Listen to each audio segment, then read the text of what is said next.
the Youth Voices panel, which will have a slightly longer amount of time. And also, similarly with the best practices in providing solutions, because there are 3 people to speak there. So they'll each have their 10 minutes. Youth Voices, I believe, will have 8 minutes each because there's quite a few people there and 6 people to speak. So when the event starts, Dr. Dan will welcome us in and welcome, I guess, give permission to the waiting attendees so that they can access the Zoom call. And then I will go through by reading the kind of summary of the event and reading out loud our objectives, and then leading us to the beginning of the program. And then we'll begin to follow through this particular schedule. So in relation to the program outline, once we kick off from the opening greetings and introduction, I shall continue to introduce each of you in turn, up until we get to the Youth Voices segment, which would then be taken over. And then I'll come back in for best practices and continue those introductions there.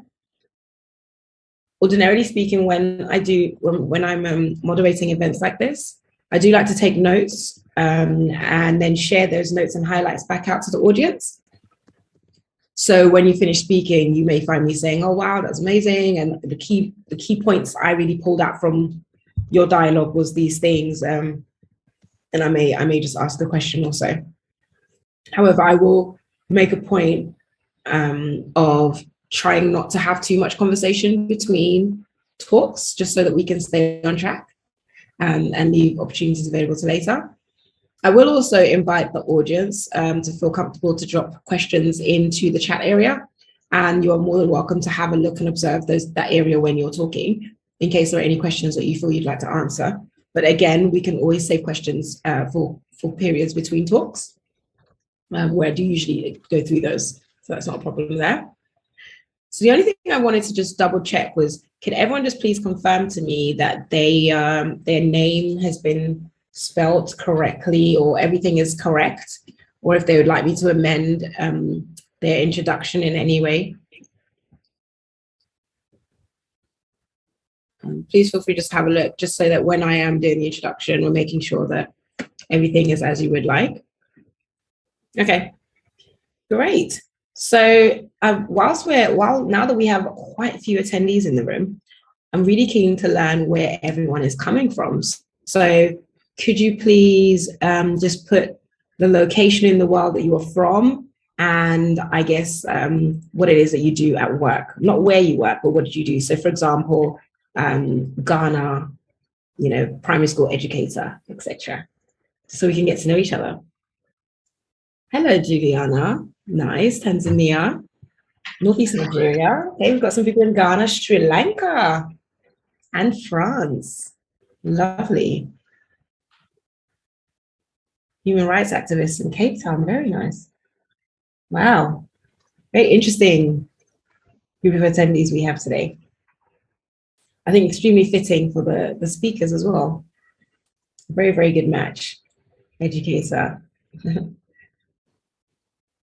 Nice.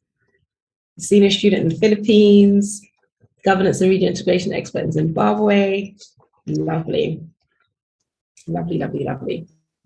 Thank you. And please feel free to continue giving your introductions. We're definitely still seeing them.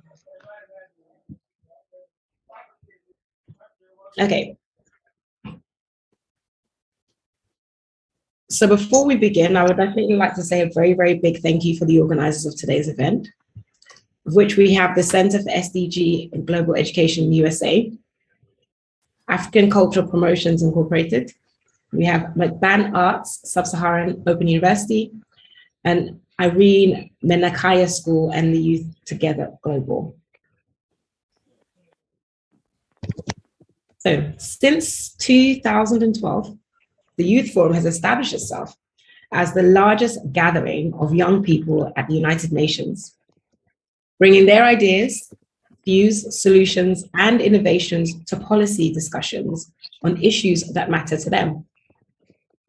In that context, the Forum is the platform for young leaders and representatives of youth-led and youth-focused organizations and networks from around the world to engage in a dialogue with the UN, the member states, and to explore ways and means of promoting youth development and engagement with a view of realizing the SDGs in a decade of action. In 2022,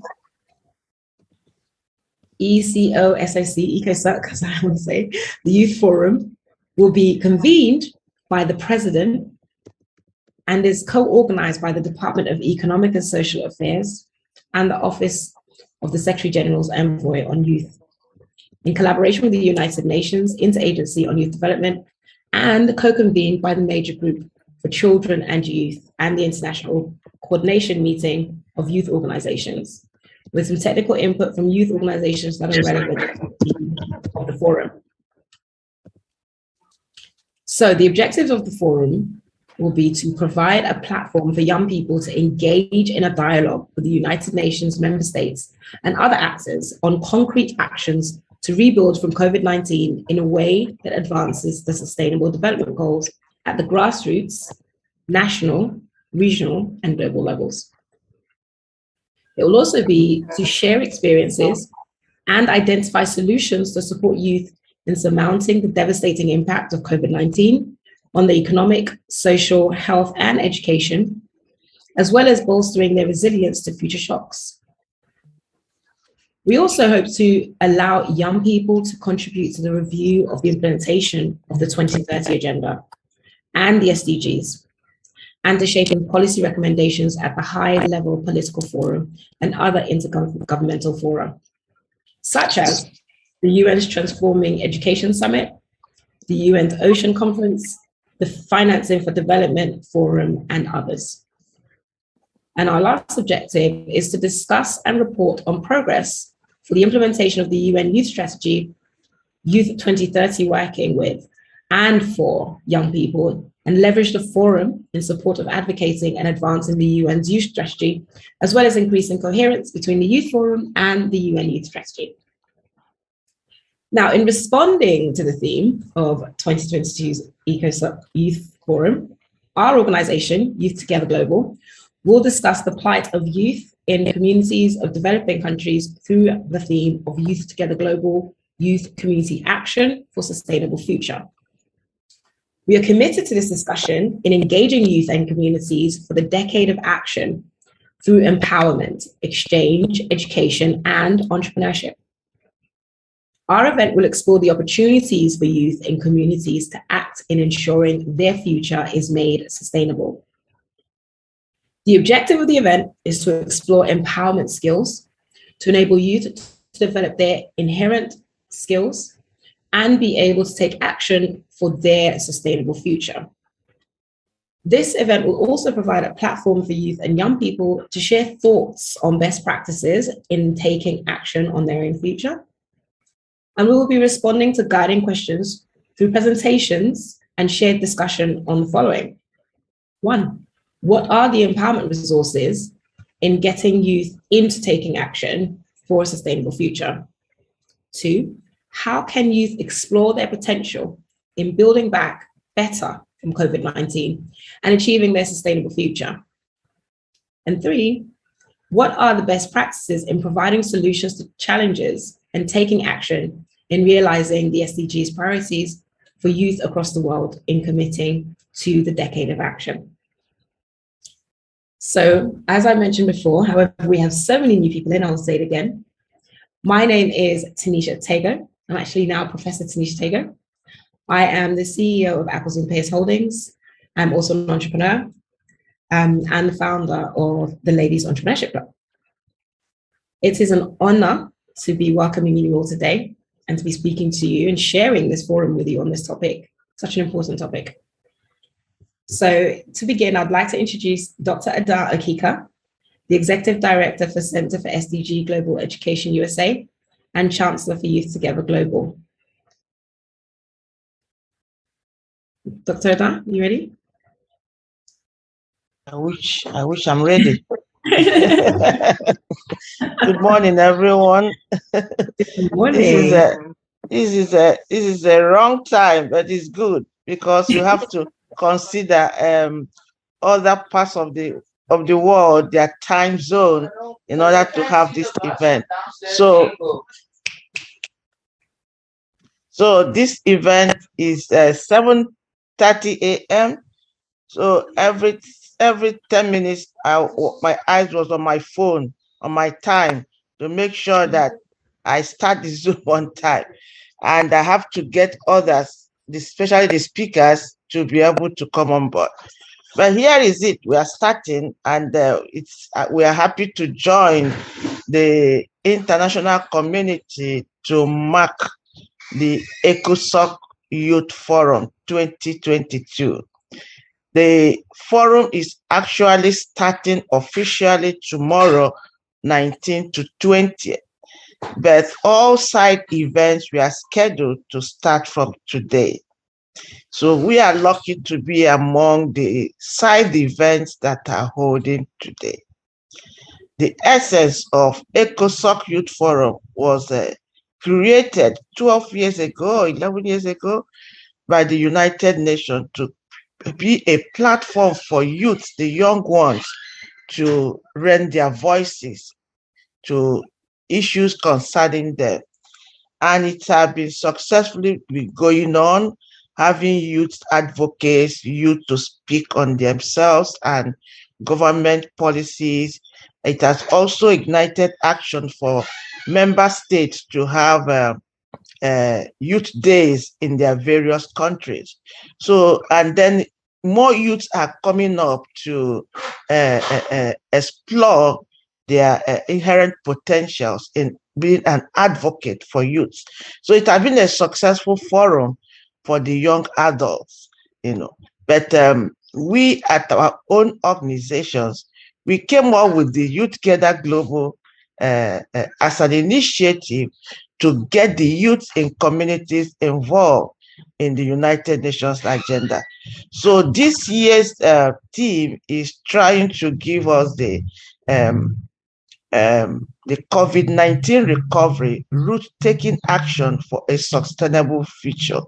That is the theme for discussion at the global community for this year's ECOSOC Forum. And this ECOSOC Forum is usually organized by the ECOSOC and Social Council, DESA of the United Nations. So I won't waste most of your time because we have the board chair of YOUTHGETHER Global to give you a rundown of what we are doing in YOUTHGETHER Global. But to let you know that 2022 YOUTHGETHER ECOSOC Youth Forum is looking at youth, COVID-19 recovery, and their sustainable future. It's also having a mark on the SDGs, which is very, very important in discussion. We have SDG 4, SDG 16, SDG 17, and SDG 8 for this particular forum. These are the issues to be discussed. And ministerial at the end of it, or the resolution or agreed conclusion or document will be out to be the next guideline that will be on issues concerning youth globally. So we are going to cue into that as we are in for this moment.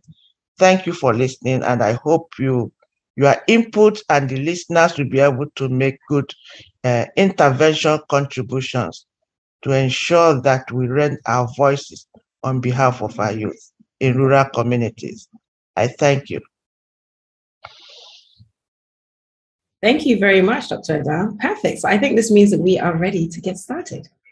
So our first discussion is on our organizations and journey in the engagement of youth communities. And on this topic, we'll be having three speakers: Ambassador Dr. Bannister Devon, Executive Director at MACBAN Arts; Dr.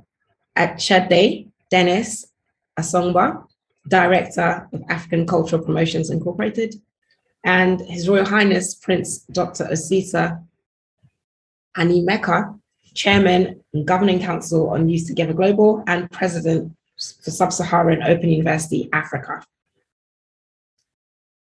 So please feel free to take the floor. I believe that the first speaker is Ambassador Dr. Bannister Devon. The floor is yours. Thank you very much. Thank you very much, Ms. Tanisha. A pleasant good morning to each and every one of you, all of the panelists, all of the speakers here, those that are attending. If we are live on Facebook, those live on Facebook and YouTube, and whomever will be reviewing this video later in the future. Pleasant good morning to each and every one of you, and at the same time, good afternoon or good night or good day, depending on where you're joining us from. It is indeed great to be here this morning. Like Dr. Addis said, we have to wake up pretty early while some of you might be up already. But hey, we do what we have to do when we want to create that atmosphere and make that access point for our youths, just like ourselves. Interesting, I'm going to start. There's a colleague here who might laugh when she hears this. We know that education is key. No matter what we might say, no matter how we might look at it, education is key. Education is very important. And there are times when we feel that education might not be needed the way it should be needed. There are times we might feel it's addressed the way it should not be addressed. But I've come to learn something growing up, and I run with it until today. And that is, if you think education is expensive, try ignorance. And it's something that I've watched. It can cause you, because you might say, oh, for me to get a bachelor's degree, it's only going to cost me, hypothetically saying, $1,000. But then if you go and you do something stupid out of ignorance, that might cost you a lot. So with a little bit of knowledge, a little bit of education, you'll be able to save yourself a lot. With that being said, MACBAN Arts is an organization where we provide a bridge. We provide a bridge. So if you look at our logo, just under our logo, you will see it says an avenue for the arts.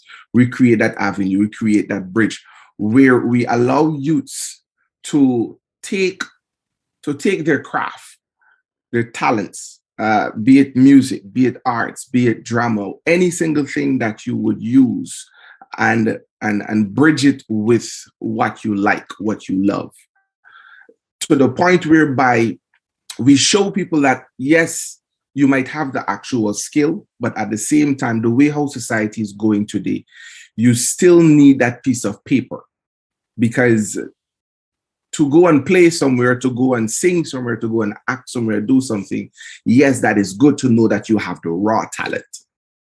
I have some raw talent, yes. But at the same time, in order for me to achieve certain things, in order for me to go and, let's say, teach somewhere, I still need that piece of paper, because they will ask, what is your qualification? Where is your qualification? Well, what MACBAN Arts does is, yes, we give you some of the teaching, but then at the same time, we partner with other organizations that would help guide you into getting that full-scale education that you're looking for. And then at the same time, we have a lot of youths around the world that we worked with and that we are working with through various organizations, helping them to bridge that gap. Now, when we look at it, we notice that there's a lot of young people that might get easy access through let me choose my word wisely here. There's a lot of young people that might be able to get access a little bit easier compared to some. Let me say it that way. Yes. Our focus is more so the underprivileged. The ones that doesn't have the access to it, they want to have access to it. The ones that want to be able to garnish that access and doesn't have it. The beautiful thing that we like and we love is we were blessed to partner with a few organizations that understands what it means for the underprivileged to gain that access.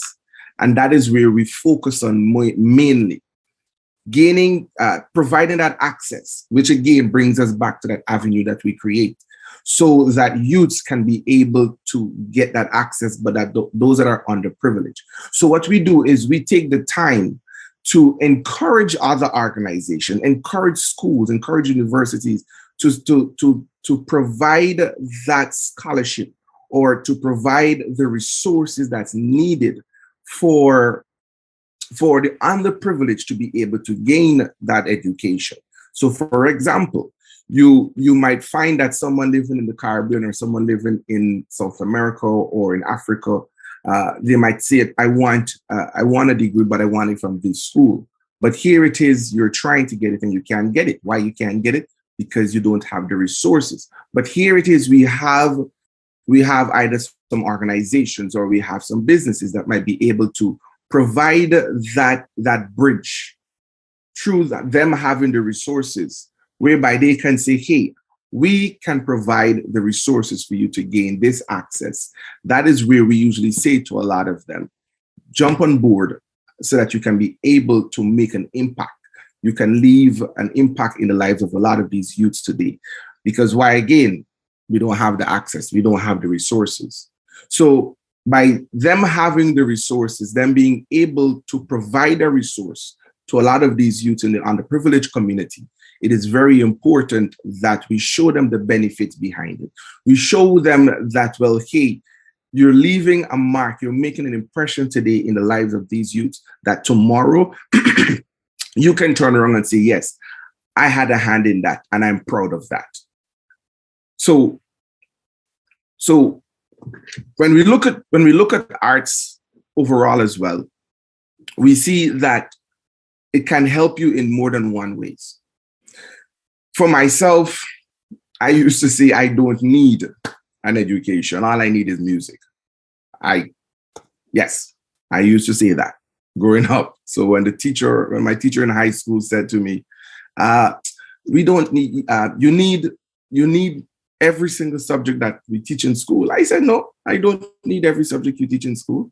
His name is Sir Roland Holder. He said, you need every subject. I said, no, Mr. Holder, I do not need every subject. He said, you need English, you need maths, you need some science, you need a little bit of this, you need a little bit of that. And it didn't resonate at the moment. And then he said, come to my office later and I'll show you. And when we sat in his office and he showed me how I can take every subject that I do and bring it back.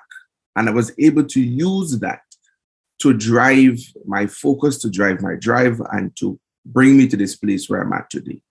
So I've decided from there to use that and to show others that you can take what you love and you can marry it to the other stuff so that you can be able to succeed and make things, let's say, a little bit easier for you to learn, to grasp, to understand.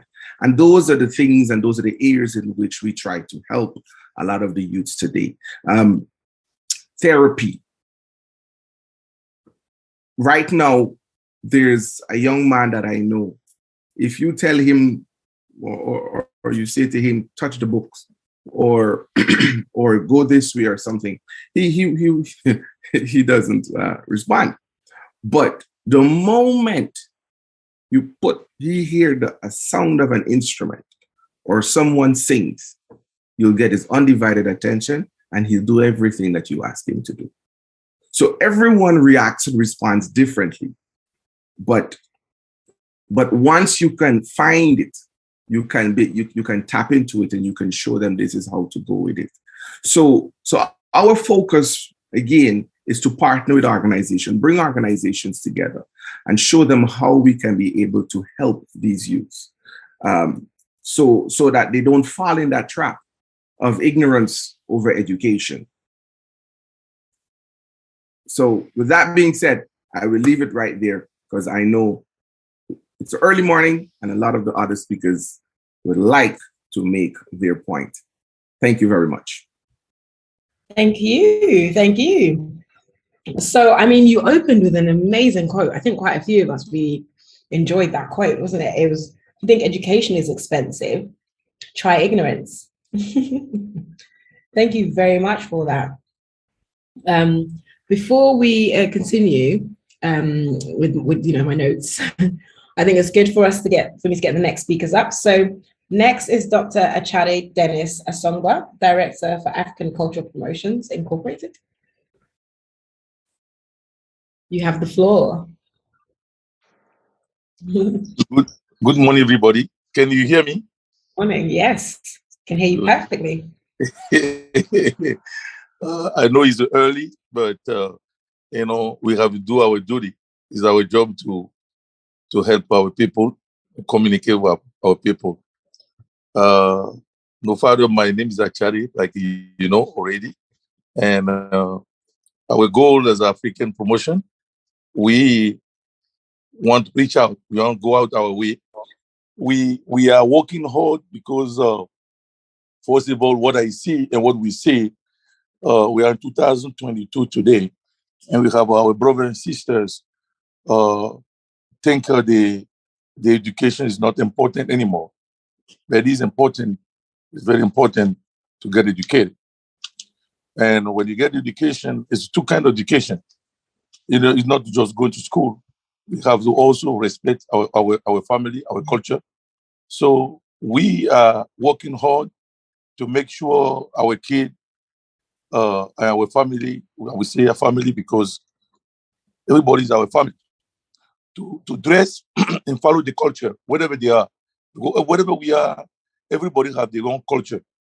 But, you know, the clothing, dressing, and the way we eat food, what kind of food we eat is very important. So we need to let them know that either go to school and get the other education, or you have to get the home education. With respect to your elders, we have that in Africa, and that's what we share. And we make sure that there is no much difference between colonial mentality and brainwash. So, as the African come from Africa, we come to the different world, Europe of here, and we think we're different. We're not different. We're all same. So what we do is to work together more, stick together. But when you are together, when you're working together, you're strong. So it's not easy for people like me speaking of French and come to the world speaking English and speaking different language, speak about 4 or 5 different languages. But for me, I think it's a gift because when my mom was forcing me to learn different language and learn different culture, you know, uh, I was thinking she's doing something very bad. But today, I can dance, I can play music, I can teach culture everywhere I go. So it's a gift for me. What about those people who don't have that?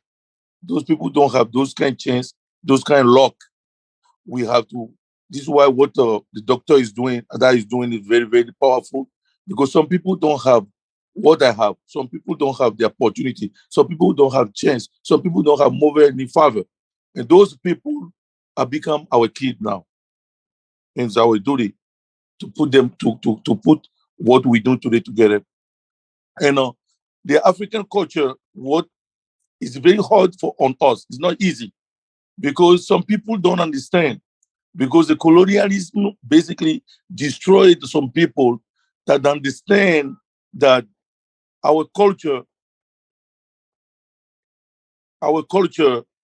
is not counted. It's not counted. In 2022 today, we see some kids don't know the difference between God, this God, this God, this religion, this religion. And African culture have to make sure teaching people to know that everybody have to be respected. Everybody have to respect whatever they do. It doesn't matter what religion you come from, or the culture that you have to put it together. So it's just the beginning.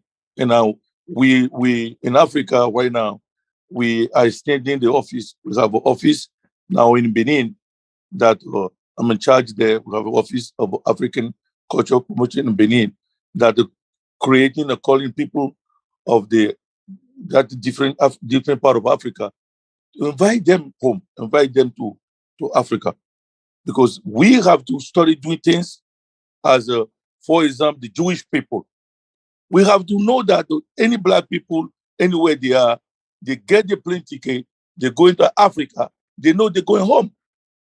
So that office we have it there, is like hotel, have 9 rooms. We have some different part of people who are reaching, who welcome, either Ghana or Togo, are very, very happy to welcome all the black people, wherever they're coming from, to come to Africa. And to make the last point, I want everybody to know that today African promotion culture put food together in Benin, and our organization have office in Benin that anybody going to Benin, for example, he already have information of orientation, place to stay and get information and want to know about Africa.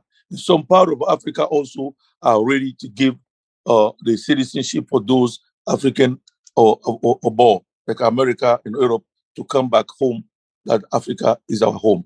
So African culture are doing everything they can do to anywhere you are feel home. Thank you very much. May God bless Africa. Thank you. Thank you. Thank you. Thank you. Everywhere you are, you feel at home, right? Amazing. Thank you so much for that, Doctor. And then up next, we have His Royal Highness, Prince Dr. Asita Animeka, Chairman and Governing Council for YOUTHGETHER Global and President, Sub-Saharan African Open University, Africa. You have the floor. There we go. Thank you so much, Tanisha. Thank you so much. Thanks a lot.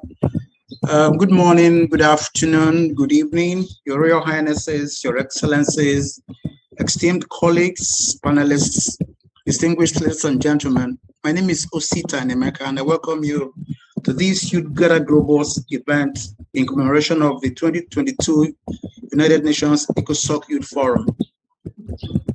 As an initiative for gathering, global youth, the YOUTHGETHER Global program is deploying the 4 cardinal mandates of empowerment, exchange, education, and entrepreneurship for bringing global youth together for the 2030 decade of action. By empowerment, we're deploying the inherent skills of the youth. Through exchange programs, we provide internship and apprenticeship opportunities. With education, we bring the youth to the pathway of lifelong learning through entrepreneurship. And we're also helping the youth to discover new ways for combining resources and generating market value in the process. YOUTHGETHER Global is driving entrepreneurial and leadership capabilities amongst global youth, while harnessing the innovation and creative genius of this population in all countries of the world. At YOUTHGETHER Global, we know that today there is a greater need to create greater levels of entrepreneurial flair amongst the youth and to enable them to thrive in today's volatile environments.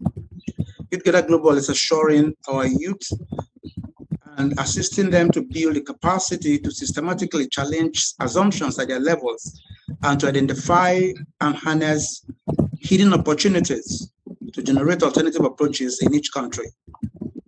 YOUTHGETHER Global has become that institution with the capacity and capability for STEM-centric vocational skills, for empowerment and entrepreneurship programs that bring the latest research and collective global experience and years of excellence to the drawing board. YOUTHGETHER Global is supporting a wholesome learning and earning journey to create an environment where youth entrepreneurialism will flourish, thus providing the right set of processes to generate sustainable growth for the journey to 2030. So, what's the rationale for what we do? YOUTHGETHER Global believes that competencies required for entrepreneurship and leadership are acquired through capacity development and deployment. We believe that economic and leadership development require bringing forth latent talents and nurturing strong achieving spirits amongst the youth. We also know that the need for achievement motivates young people to exploit and then take advantage of opportunities. We know that motivation comes through planned capacity development trajectory and activities. We also believe that education and entrepreneurial development programs help potential young people to set up, to own, and appropriate their abilities for entrepreneurship. We believe that entrepreneurial development and empowerment are organized and a continuous process, so we don't rest on our oars. We also know that basic opportunity and purpose of entrepreneurial program is to influence the young people and motivate them to take up entrepreneurship as their careers. So, YOUTHGETHER Global is not just involved in capacity development trajectory, but also involved in the process of, one, enhancing the motivation and knowledge skills of our youth, reforming and leading them to take up entrepreneurship in their day-to-day activities, and then encouraging them to lead and sustain and own their own dreams. Now you ask, what are our intentions? I mean, we have been doing this since 2020. We want to motivate the young people to become job creators and not job seekers. We want to influence them to take up entrepreneurship as careers. We want to enable young people in all countries of the world to acquire leadership qualities and help them to identify and exploit business opportunities. We want to enable them also to analyze the viability of their ideas and their dreams and turn them into opportunities for making the millions that they will need for the future.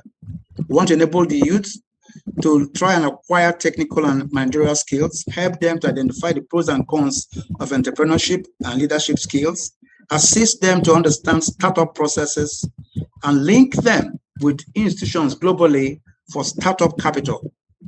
We also bring development to our different countries through employment creation from our youths. So what's our journey so far?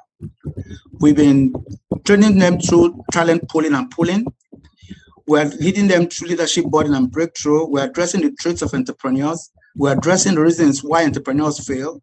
We're also following the stages of enterprise life cycle.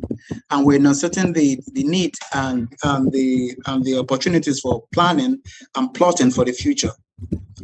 So since 2020, YOUTHGETHER Global has established national programs in 20 countries in Africa, Europe, North America, and Asia. We have insisted on well-designed and well-run country development programs for youth, and we're promoting country youth leadership by involving youth in their needs assessment, youth in their own planning, and youth in their implementation and evaluation processes. Our country coordinators have helped to install youth teams, and we are looking forward to the next 8 years of growing more country programs while working towards the year 2030 with excitement and acceleration. Thank you. Thank you. Very exciting indeed. Very exciting indeed. I think that was an amazing opening from the first three speakers. Really, really key points there. Of course, you know, we can't get away from that quote about education being expensive and trying out ignorance. But I think a really, really good point was also made by Dr. Tachi, in terms of saying, you know, it's important to make sure that there is no big difference between colonial education and the home education that's provided. And I think that's really looped in very, very well with your discussion on entrepreneurship and leadership skills and the development of those leadership skills and entrepreneurial skills. So thank you very, very much for those contributions. Much appreciated by myself and I'm sure the audience. I can see a lot of typing has been happening while you were all speaking. So if we'll just move into the next discussion, which is a call to the 2022 ECOSOC Youth Forum with Dr. I think there are some questions for this section on the chat. Would you like us to do those questions now? Yeah, for this particular section. Okay, perfect. So where would that be? As said, education begins at home. What then happens to those children that have lost family members or family links due to the war and are roaming the streets without any help? The conflict has increased the number of children roaming the streets. The children are deprived of the basic human and child rights. What is the way forward then? Does anyone, have any of the speakers got any? I think this would fit well for Ambassador Dr. Devon Bannister, because you were talking about providing education to those who need it, but are underprivileged and therefore do not have access to it. Yes. What do you think are routes which we can provide them?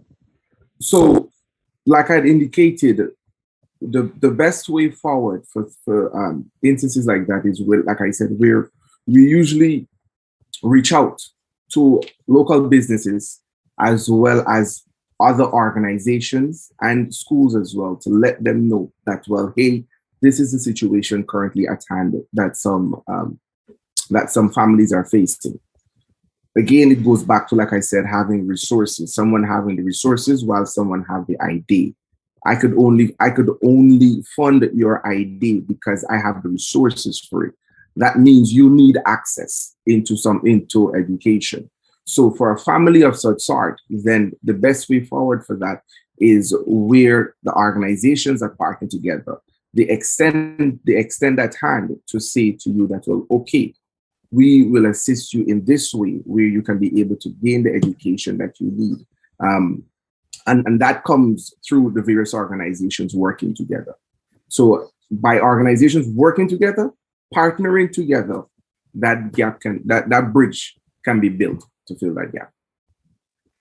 Yeah, absolutely agree. I mean, in the United Kingdom, I used to work a lot with young people that had been in prison, and it was quite similar things. You know, they'd be released from prison, put into good-ish care homes, but of course, they'd always find their ways back to the streets. And so it is about collaboration. It is about everyone that's engaging with those young people working together to ensure that they're constantly being signposted towards things that are beneficial to them. There's one organization that I can put out there. There's one organization, the name of the organization is ASLP. After School's Lesson Plans. But what they do is you have people who, for instance, I've just transferred someone to them from India. The person has a doctorate in mathematics, used to teach at the university, moved to the United States here, and don't know what to do, don't know what kind of job. The person ends up working at McDonald's. Imagine you have a doctorate and working at McDonald's, but back in your home country, you're a professor, a lecturer at a university. So just by connecting that person to that organization, that organization now was able to help that individual. So that again is why I say you need that access needs to be built, that bridge needs to be built whereby you can be able to partner or direct someone to an organization. So even if I can't deal with them directly myself, I have organizations I can send them to. Understood. Perfect. Thank you for that. I hope that answers the question. I do believe that to be correct. Does anyone else would anyone else like to contribute to that response? No? Okay, perfect. Seeing any more questions? I'm just seeing a lot extremely close to my heart. I find, I have a saying, entrepreneurship is a journey to self-discovery, because what we find is that through entrepreneurship, a lot of the gaps we have in our learning really are highlighted. Very similarly to what Dr. Devin mentioned earlier about his teacher explaining to him how maths and science are all involved in music. Entrepreneurship really brings to the forefront, those leadership skills, communication skills, emotional intelligence, patience, timing of the approach, sales, and really quite a lot of skill sets that allow project-based learning and allow the opportunity for young people to really grow and develop. Okay, well, thank you for that. I think those are all the questions that we have. Again, thank you very much for those contributions. So up next, there's a question on LGBTQ. Did you ask that? Where was that? It says, I see LGBTQ representation on the registration flyer. Is this signposting inclusion in the movement? Is there going to be revision on SDGs to explicitly include the underserved and underrepresented communities like the LGBTQ? Okay, well, I guess this question isn't directed at any of these panelists. So Dr. Adan, would you like to answer that question? No, I thought it's for the panelists. Well, I don't think it is. I think this is in general to the representation on the flyer of the event for this ECOSOC Youth Forum. Go ahead. I don't know about that. But would anyone else like to contribute to that? Because I think that the design of the flyer wasn't really in our hands. I've just seen it now, 1211 from Kudzai. But if anyone would like to contribute to that, if anyone feels that they are best placed to respond, I think that would be great. However, Kudzai, I don't think the design of the flyer was done by any of us. We are hosting a side event. But as with everything, there's always a goal for inclusivity. It's underlying in the objectives and all the SDGs and everything. And so I imagine that has been looked into, especially if the representation has been put on the flyer. But I'd like to move into the next set of questions just before we run out of time. So Dr. Anne-Marie. I think I've called you a few times, so you must be really ready now. I'm really ready. So thank you for that. Welcome, everyone, and thank you for taking the time to be with us today. I want to thank the Economic and Social Council Youth Forum and all the other organizers and participants of this event for inviting me to speak with you today. When I last spoke, our topic was the integral role that education must play in leading the world on its road to recovery from the COVID-19 pandemic. And though near and dear to my heart, the topic was academic, factual, research-driven. This time, our focus is on the young and what we must do for them and what they can do for themselves to ensure a vital and sustainable future. This time, for me, it's personal. The COVID-19 pandemic has disrupted the lives of every family, every community, and every country worldwide. When we consider age as a factor in the effects of COVID-19, the young are sometimes overlooked. We believe they are resilient. They don't really understand. They're sheltered from the reality by the adults who care about them. And this could not be further from the truth. I've experienced it firsthand. My daughter, Brooke, is 15. She was in the 8th grade when the world shut down, shattering everything she thought she knew about herself, her life, and the little world she lived in. Pre-pandemic, Brooke was always surrounded by friends, loved venturing out to cultural events, wanted to always be the center of attention, was a little goofy and a bit of a hand. Pre-pandemic, Brooke wanted to try everything and excelled at most things that she tried. She was full of energy and optimism. In short, she embraced every moment of life. Here she is now, lost, angry, depressed, anxious. And she was lucky. Her school transitioned to a virtual format within a week's time. We opened our pool so that she could practice swimming. Both my husband and I continued to work. He left the house. I worked from home, so she always had guidance and supervision. We cooked, we binge-watched television, we walked, tanned, played board games, rode our bikes. One of her friends even lived with us for a little while, so she had the company of a peer. And then we got a pandemic pup. However, even with all that, Brooke ended up a shell of her former self. Many children who did not have this comparative good fortune suffered far greater consequences. For the young as a whole, growing up in lockdown translated to devastating mental effects, which we must promptly address and help them to address if our future is to be productive and sustainable. In December of 2021, the U.S. Surgeon General issued an advisory on protecting the mental health of our young based on findings of the CDC and the OECD. The CDC reports that before the pandemic, up to 1 in 5 children between the ages of 3 and 17 were experiencing mental, emotional, developmental, or behavioral difficulties. During the early stages of the pandemic, this number increased to 1 in 3. The OECD similarly reports that the number of 15 to 24-year-olds worldwide are experiencing mental health issues. That number has doubled, with the number of those impacted as much as 80% higher than they are in the general population. There is no disputing that confinement-related stress, financial insecurity, and the impact of the disease itself, and the questions regarding an uncertain future disrupted the lives of individuals on a global scale. However, the young seem to have been uniquely affected by both youth-specific and universal factors. Statistics indicate that throughout the pandemic, there were nationwide school closures in 31 countries worldwide. Over 1.5 billion children were affected, not only by a loss of learning, but also by the refuge that schools provide, an escape from family drama, the protection of daily routines, social activities, physical exercise, and a sense of community and belonging. The erosion of these benefits led to an enormous amount of stress on both children and their parents. There are tremendous psychological impacts which resulted from the social distancing and quarantine measures necessitated by the pandemic.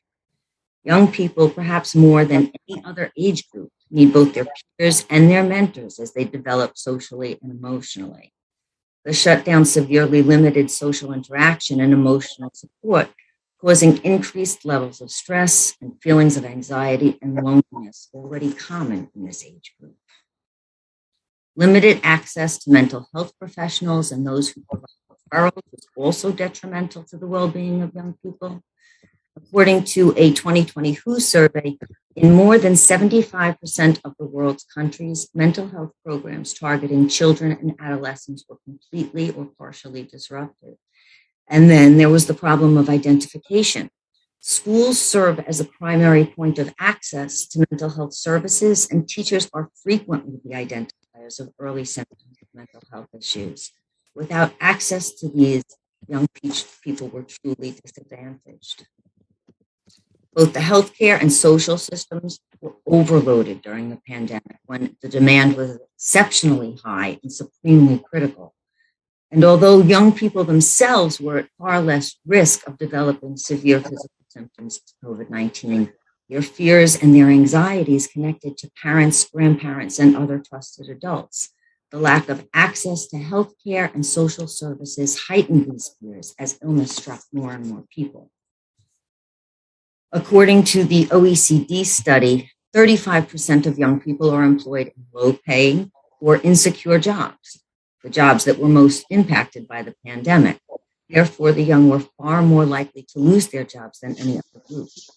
New entrants to the workforce found it far more difficult to secure entry-level positions than ever before. Internships, apprenticeships, temp work, other training pathways that had previously helped them connect to the job market had been suspended, making the pressure on young people to try to make the school transition even greater. With all these stressors present in our daily life, it should come as no surprise that both domestic violence and cyberbullying both rose during the pandemic. Children and adolescents, now constantly at home in tense situations, were far greater at risk of being exposed to domestic violence than at pre-pandemic times. The OECD reports that that inquiries to violence prevention hotlines have risen more than 5 times their normal rate, and the WHO reports that calls reporting domestic violence against children have increased 60% from pre-pandemic years. This frustration and anger often led adolescents to act out and to direct their aggression towards their peers. And this is indicated by the increase in incidents of cyberbullying also seen during the pandemic. Finally, the young are far more likely to use social media as a source of information. The 2020 study indicated that approximately 80% of the misinformation related to the pandemic streamed through social media outlets. As such, the young were more likely to be exposed to this misinformation, which both heightened their fears and caused distrust of those who were supposed to be in charge. The stress and anxiety caused by these feelings certainly impacted their mental health. And though all youths experienced these effects to one degree or another, some felt it with far greater force. Sadly, but not surprisingly, the impact of the pandemic was found to be greater on young people who were already vulnerable to begin with. Those with underlying personal factors, such as physical, learning, emotional disabilities, pre-existing medical or psychological conditions, substance abuse disorders, or involvement with child welfare or the legal system, are disproportionately affected. Social factors, such as being a minority, coming from a lower socioeconomic family or community, being an immigrant, or living in a rural area, have also been found to increase the severity of impact. Finally, gender issues, such as being female or being a member of the LGBTQ community, also increases the risk of developing psychological issues. And perhaps this all seems very bleak, especially for a Monday morning, or at least a Monday morning for me. However, there is hope, but we must act now, and we must act fast. Surgeon General Murthy states the future well-being of our country depends on how we support and invest in the next generation. We must begin to effectuate change in the overall structure of education, healthcare, and workforce development to ensure that the future is one in which we want our children to live. We must also provide our young people with coping mechanisms and the power to continue to effectuate change for positive results. We must recognize that mental health is just as essential as physical health to the well-being of any individual. We must empower youth and their families to recognize, manage, and learn from difficult emotions. We must support students to remain in school and develop comprehensive policies to assist us in this endeavor. We must include school-based mental health services and mental health training for teachers. Additionally, curricular revisions should be put in place, which include the development of social and emotional skills, particularly emphasizing resilience building. We must take action to prevent a youth unemployment crisis by offering wage subsidies for entry-level jobs, creating apprenticeships to assist in the school-to-work transition, and investing in awareness programs and mental health training for higher-level managers and executives. We must ensure that every child has access to high-quality, affordable, and culturally competent health care. This can be accomplished through improving and subsidizing mental health hotlines, resourcing youth centers to offer support service, and developing one-off schemes such as free or reduced-cost therapy sessions for young people. These efforts must be redoubled in providing practical advice and intervention guides for parents to support their children during recovery. We must create engagement opportunities to mobilize young people to assist in our recovery efforts. Dedicated programs and solidarity among peer groups will not only assist in return to pandemic conditions, but will also give young people a sense of ownership in their lives and their futures. We must address the economic and social barriers that contribute to poor mental health in young people. And finally, we must increase research to identify and respond to ever-changing youth mental health needs as we continue to emerge from the pandemic. In addition to the changes we effectuate in the world at large, we must also counsel and guide our young people so that they may begin to heal themselves and create a world which does not seem so weak, isolating, and hopeless. Simple though they may seem, the following are things we can encourage and foster in young people as we continue through the worldwide recovery, and probably even things that we as adults should practice ourselves. Do give yourself permission to struggle and fail. Mistakes are a part of life. When we learn from these mistakes, they become successes. Just because you fail at something doesn't mean you are a failure. Challenge yourself. Self-esteem grows as you continue to succeed. The more you challenge, the more challenges you face, the more challenges you will overcome. The more challenges you overcome, the more powerful your self-esteem. Know that you are worthwhile. Embrace the positive, release the negative. We are all valuable, productive, and special. Own those things yourself. Find your happy. Ask yourself what that is, and then figure out how to get it. Acknowledge what you accomplish, no matter how small. Praise yourself, celebrate what you do, collect the positive, and release the negative. Don't compare yourself to others. We are all unique. Just as our weaknesses vary, so too do our strengths. Don't worry about what others think. It's okay to wonder, but not to worry. The most important opinion of you is your own. If you don't like something about yourself, it's okay to work to change it. Just don't do it for somebody else. Don't set unattainable goals. Being able to reach our goals can be not being able to reach our goals can be psychologically damaging. Taking smaller steps towards a bigger goal allows us to feel accomplished on a regular basis. Don't set yourself up for failure or disappointment by taking on too much at one time. Don't blame yourself. We often confuse blame and responsibility. Blame is a negative, responsibility is positive. Don't engage in I'm not good enough or I'm a bad person.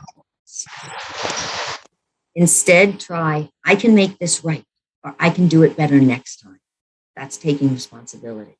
And remember, you are only responsible for your behavior, not the behavior or the reactions of others. Finally, healing cannot be accomplished without taking the time to do something good for ourselves each and every day. So have some fun, whatever that means to you. Do some exercise, binge watch a series, take a bath, socialize with friends. Treat yourself to something special. Do your nails, have an extra cookie, watch one more show, or sleep a little late as a reward for what you accomplished that day.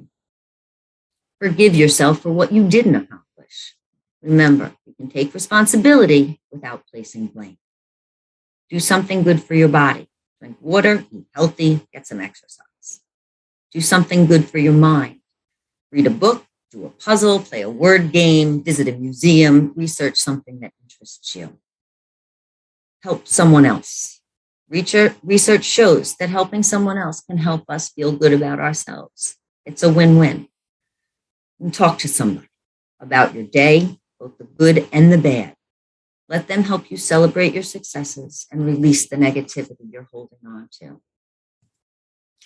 Franklin Roosevelt said, "We cannot always build the future for our youth, but we can build our youth for the future." We must attempt to make educational, workforce, and healthcare changes which will alleviate the devastating emotional, psychological, and social impacts of the COVID-19 pandemic to provide our children with a future of hope and happiness.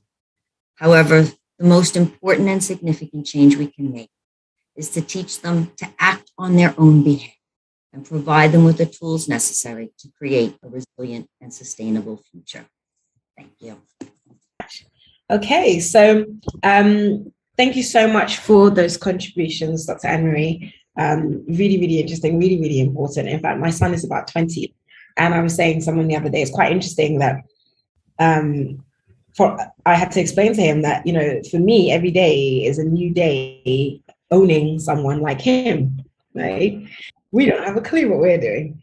So it's just very interesting when I was reading your presentation, because I guess it just showed, it was a good reminder to me that yes, of course, the well-being of young people is really important, but also the well-being of those around them, because we do end up doing a lot of self-soothing, which of course we know doesn't necessarily always lead a good way, in order to stop them from self-soothing. So someone will eventually self-soothe, right? And that's where that therapy relationship comes in.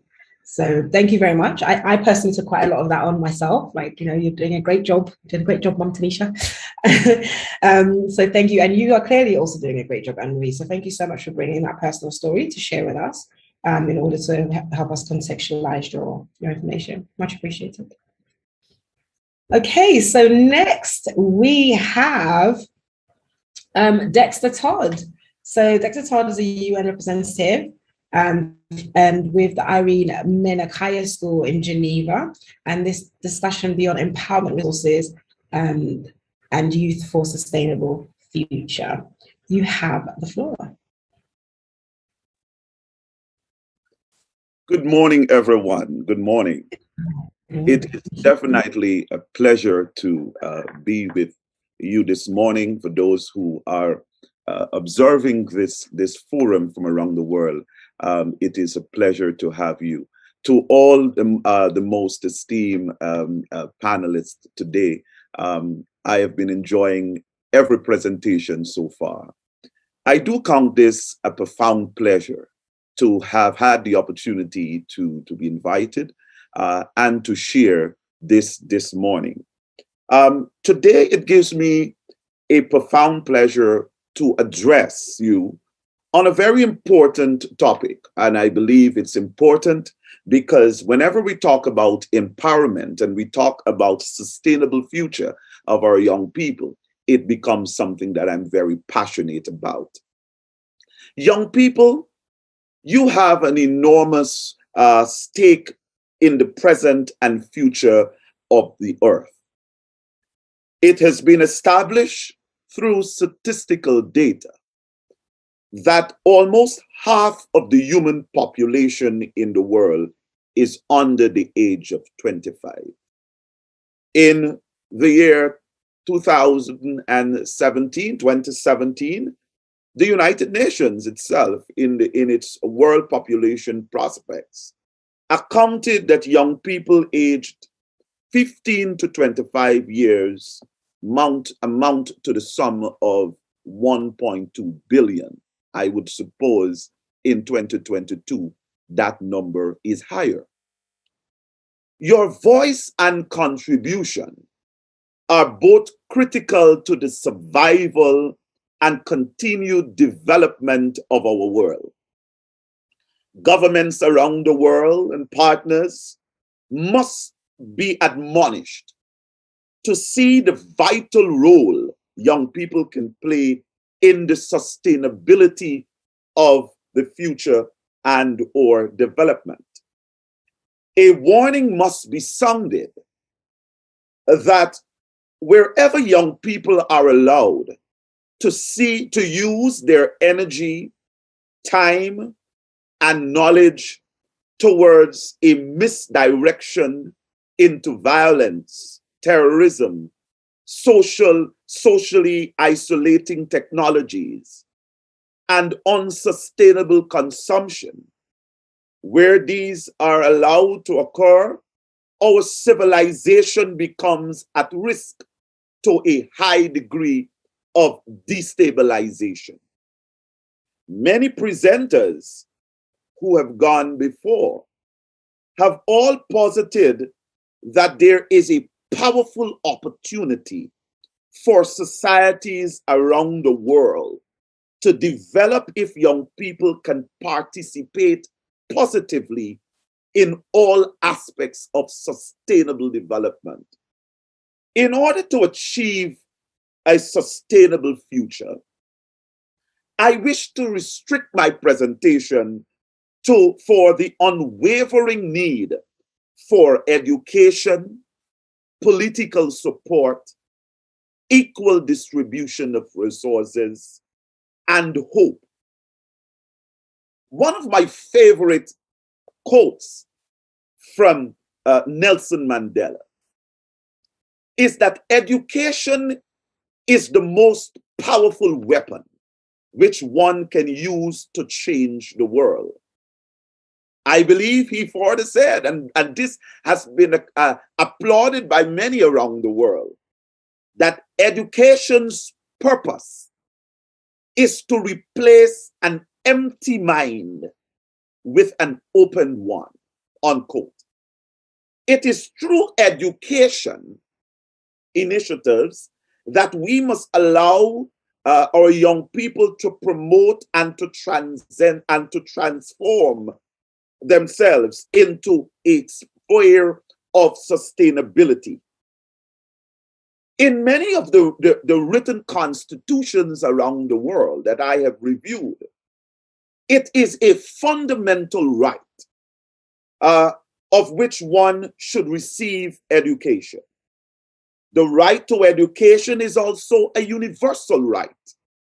No one must be denied an education based on sex, race, gender, disability, social status, which are just to name a few.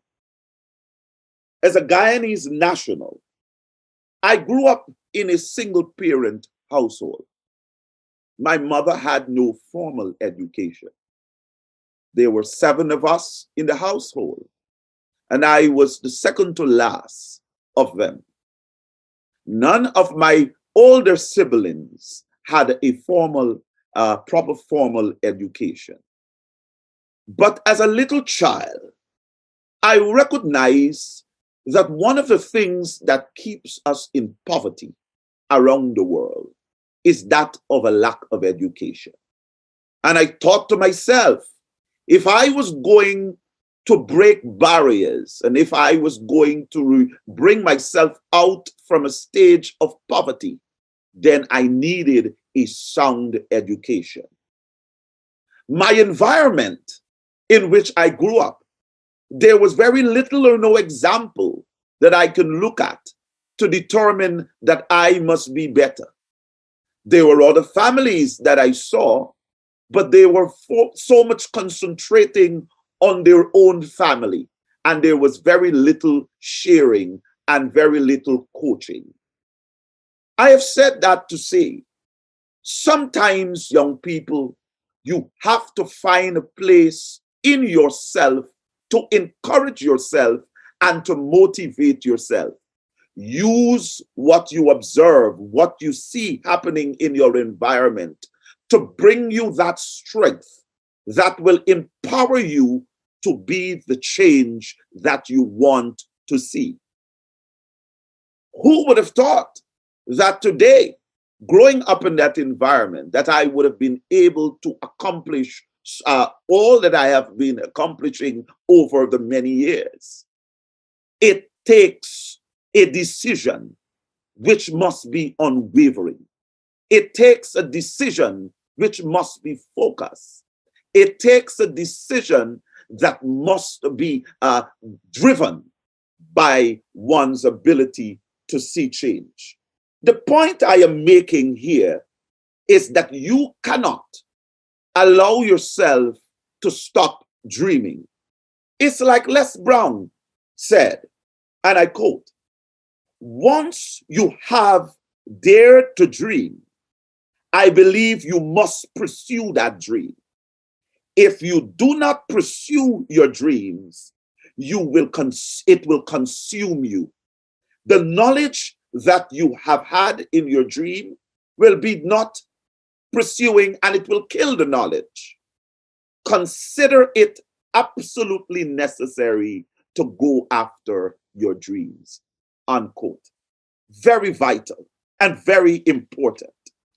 Education, and as we have seen around the world, and as we have heard so far from all the panelists here, have identified the importance of education. Now, due to the COVID pandemic, we have seen a number of changes in the world. And this is where I want to be able to move a discussion further to say that it is the ideal time that we must look at what has happened over the past 2 years, and we must find somewhere to learn and to move forward. What are the learnings that can come out? Is one, that education, while it was displaced and many schools were shut down, many persons found innovative ways in which to continue education. We have seen and the outburst of society coming together and helping. We have seen, while there were no going to schools, we have seen that persons have come out of their communities and have decided that they were going to form little groups, and that they were going to teach, and they were going to encourage online learning. We have seen the sharing of internet and all sorts of things in some of the developing countries, especially in the Caribbean. What else can we do in a time of promoting education? It has taught us a very key lesson, and that lesson is that we must encourage our young people to look and to do research in areas that one might have thought were not that important. For instance, it might be a very good time for us to drive that our societies and our young people must go back to the lands and go back to the earth and go back to farming and encourage farming. Fruit production seems to be something that has taken on a significant importance in our world. It is time for us to embrace being more educated in that field. It is time for us to embrace in terms of using various technologies that can advance a very good educational status. We must study our fields carefully. We must not only think, and this pandemic has taught us, and if we are going to have a sustainable future, we must not, as young people, think of being employees only, but it is time to think about becoming employers yourself. Dream bigger. Dream bigger.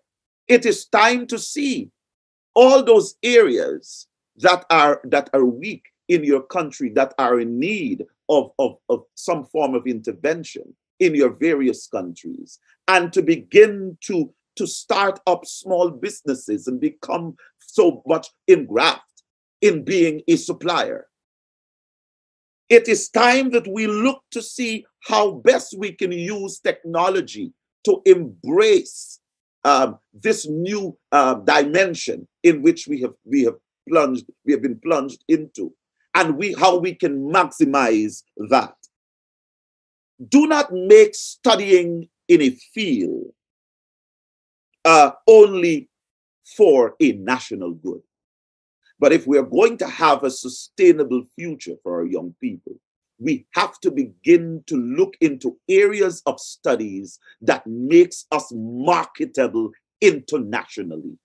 You cannot think nationally only, but our world is becoming more and more of one global space. And therefore, it is absolutely necessary that the call be made that we make ourselves more marketable for that. It is important that as we look at some of the lessons that we have learned and that we can begin to push, is networking.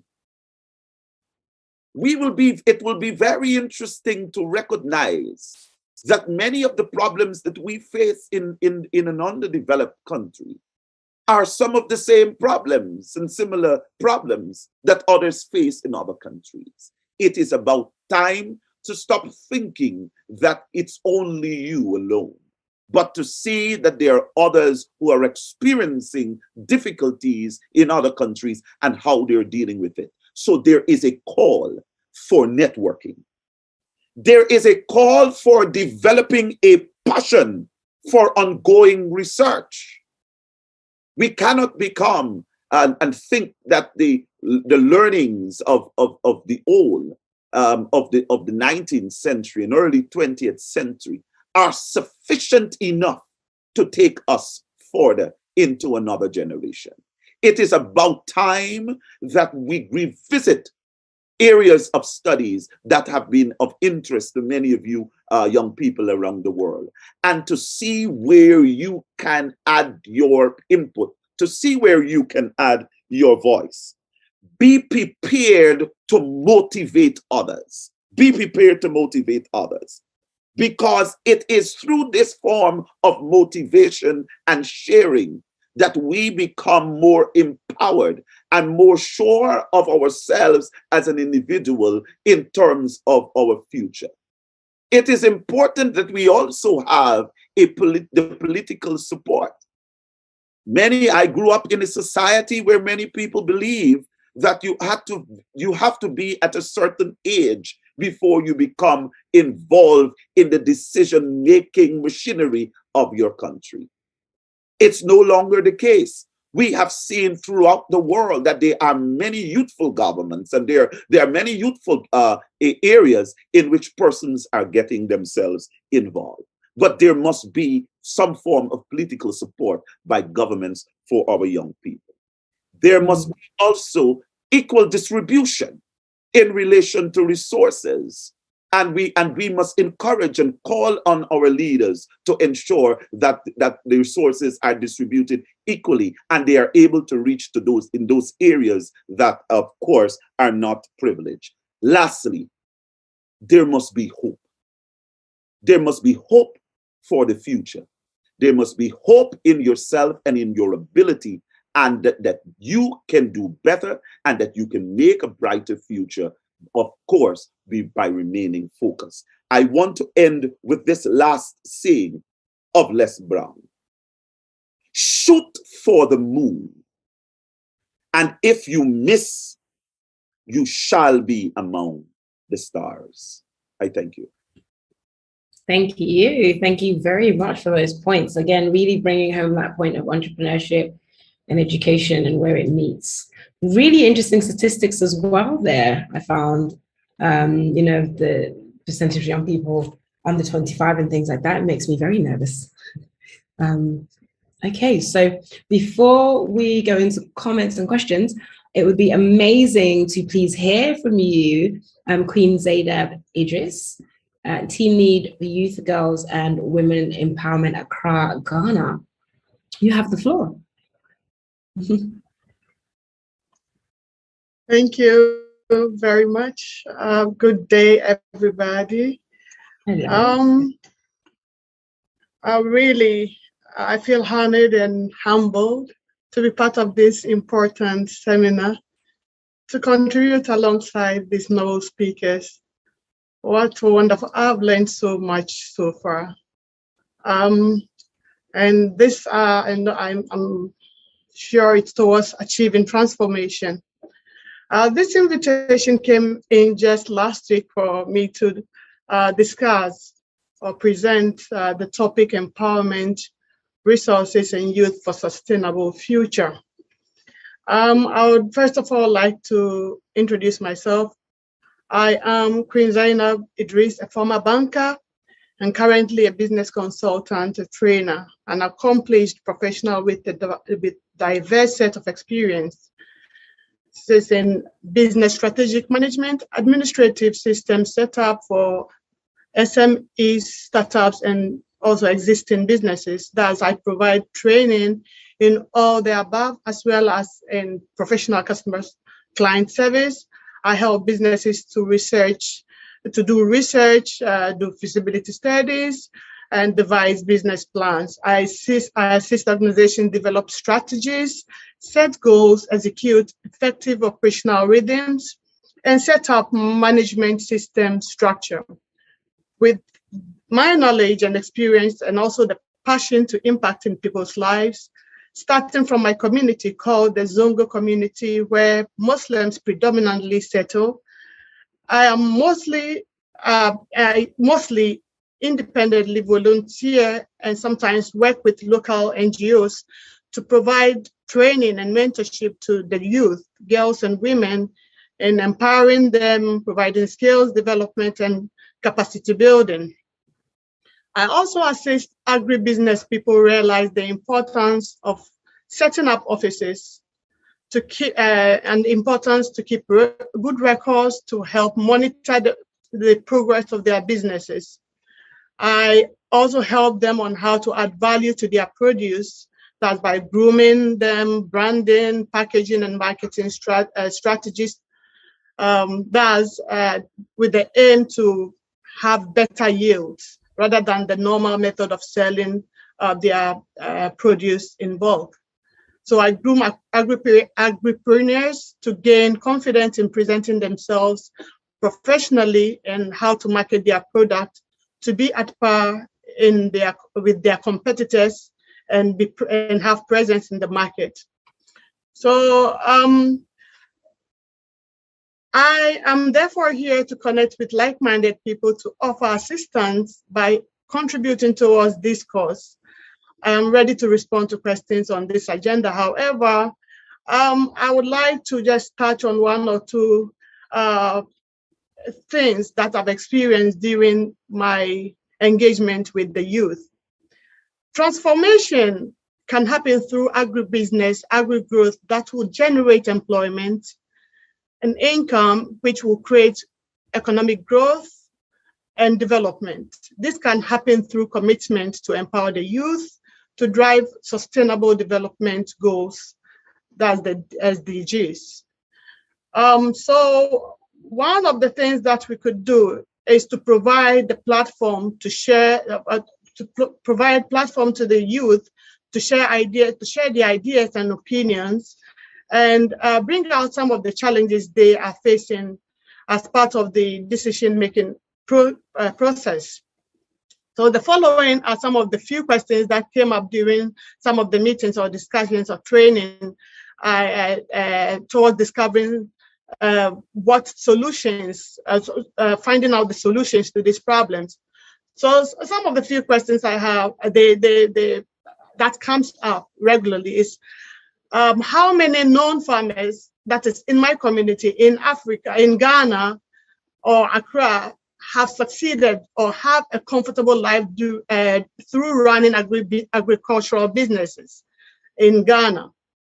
They have evidences to show Mr. ABC were unable to sustain their farming business.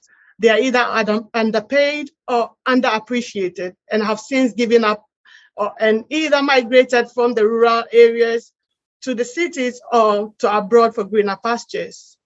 The other question that came up is one of the challenges mentioned is the lack of access to farmland and other fundamental resources needed.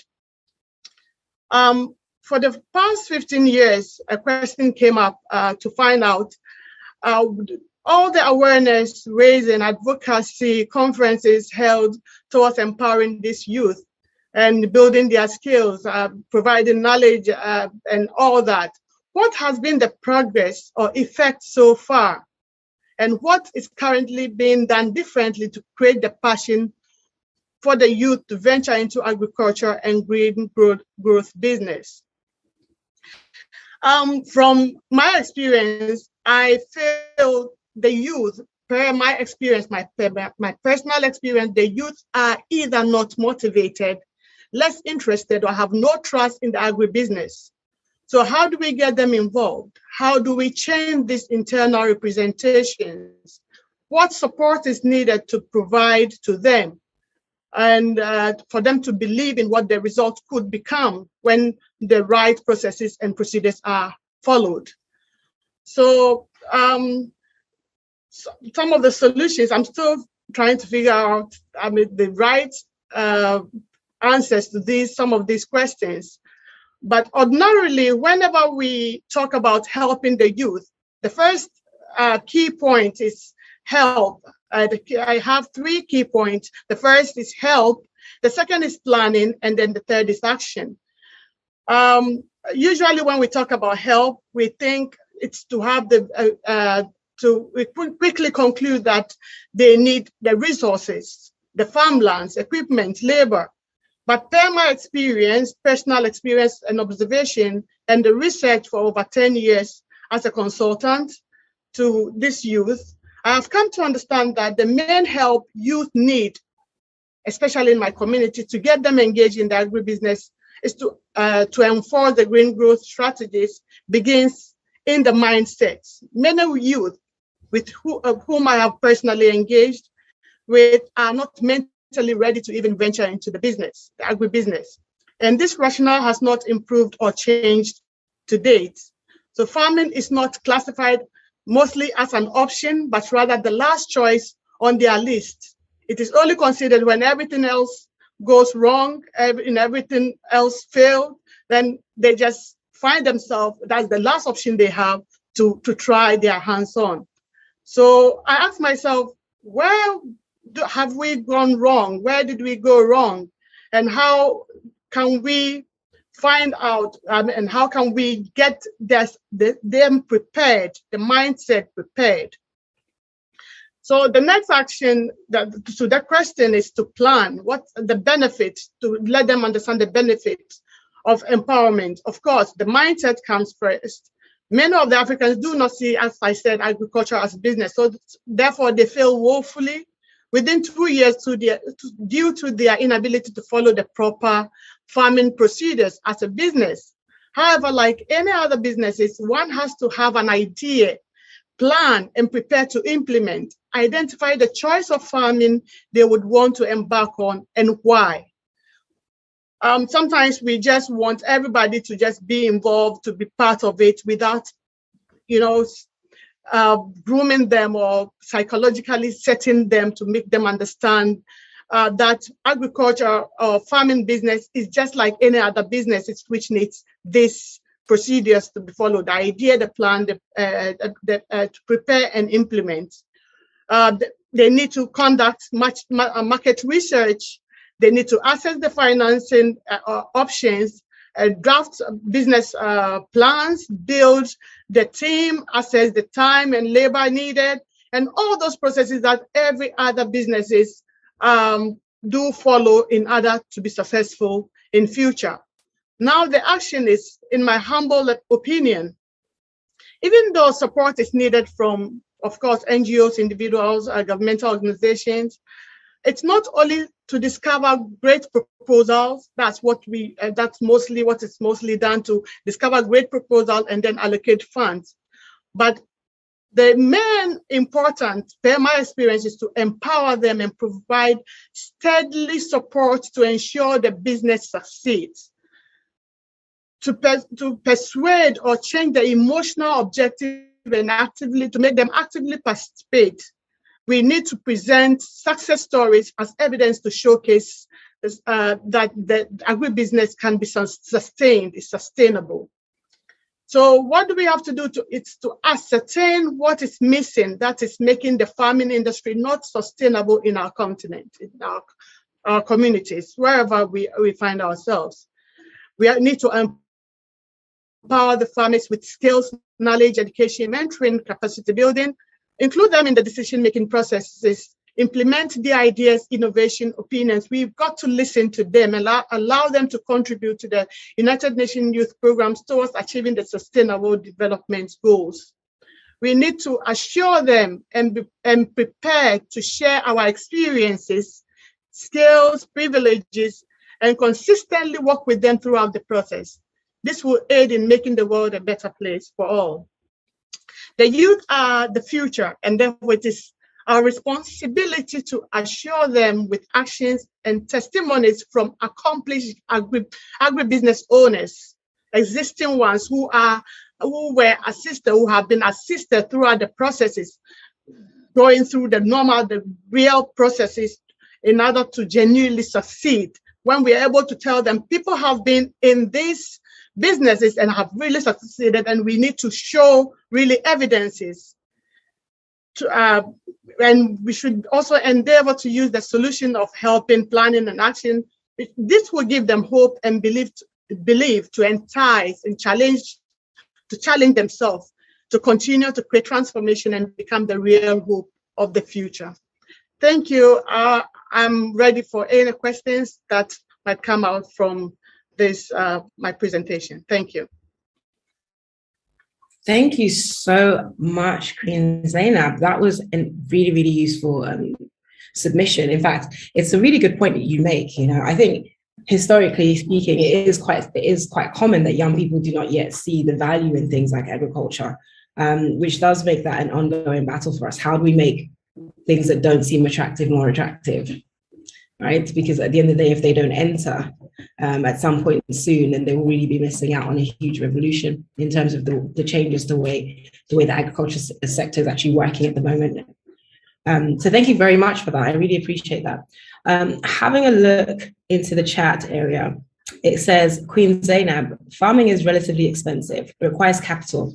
Do African youth have land but no resources is the question, but I think it might also be, do they have the land? Do they have the resources? And how do we venture into farming? Even soilless farming, aquaponics, is expensive, and to get farming support in most African countries is a complete nightmare, especially when one is not affiliated with the ruling government. What is missing is the resources. There are a few other questions, but I just thought that was one that was quite, it covers quite a lot of the areas that people are talking about. What do you think the young people can do? Do you think it's a matter of the land or the resources, or more about the know-how in the first place so they can take advantage of it? My experience, I know there are a lot of organizations that are willing, that are really ready to help with resources. I am emphasizing on the mindset. Very few youth are interested. Oh, so it's Queen Zainab's connection that's gone off. It appears that. Right, okay. Oh, that's unfortunate. Okay, all right, so we'll come back to that question. Okay, yes, her connection is absolutely gone. We'll come back to that question a little bit later and quite a few more of the others. Thank you very much for the submission of that question. And I think it is a very fair and valid point to be made. Around the world, there are different circumstances, you know, that either prove as success factors or barriers to entry when it comes to the agricultural sector. Kudzai Munyavi has just said, I'm assuming that's over in Zimbabwe because Kudzai is a Zimbabwean name. Our governments are giving 50 and 60-year-old youth grants to venture into farming. Oh, 50 and 60-year, I'm a bit confused. Is it 50, 60-year-olds or 50 to 60-year-long youth grants to venture into farming? I'm personally sitting on a 43 acres of land in Zimbabwe and not farming because I have no resources.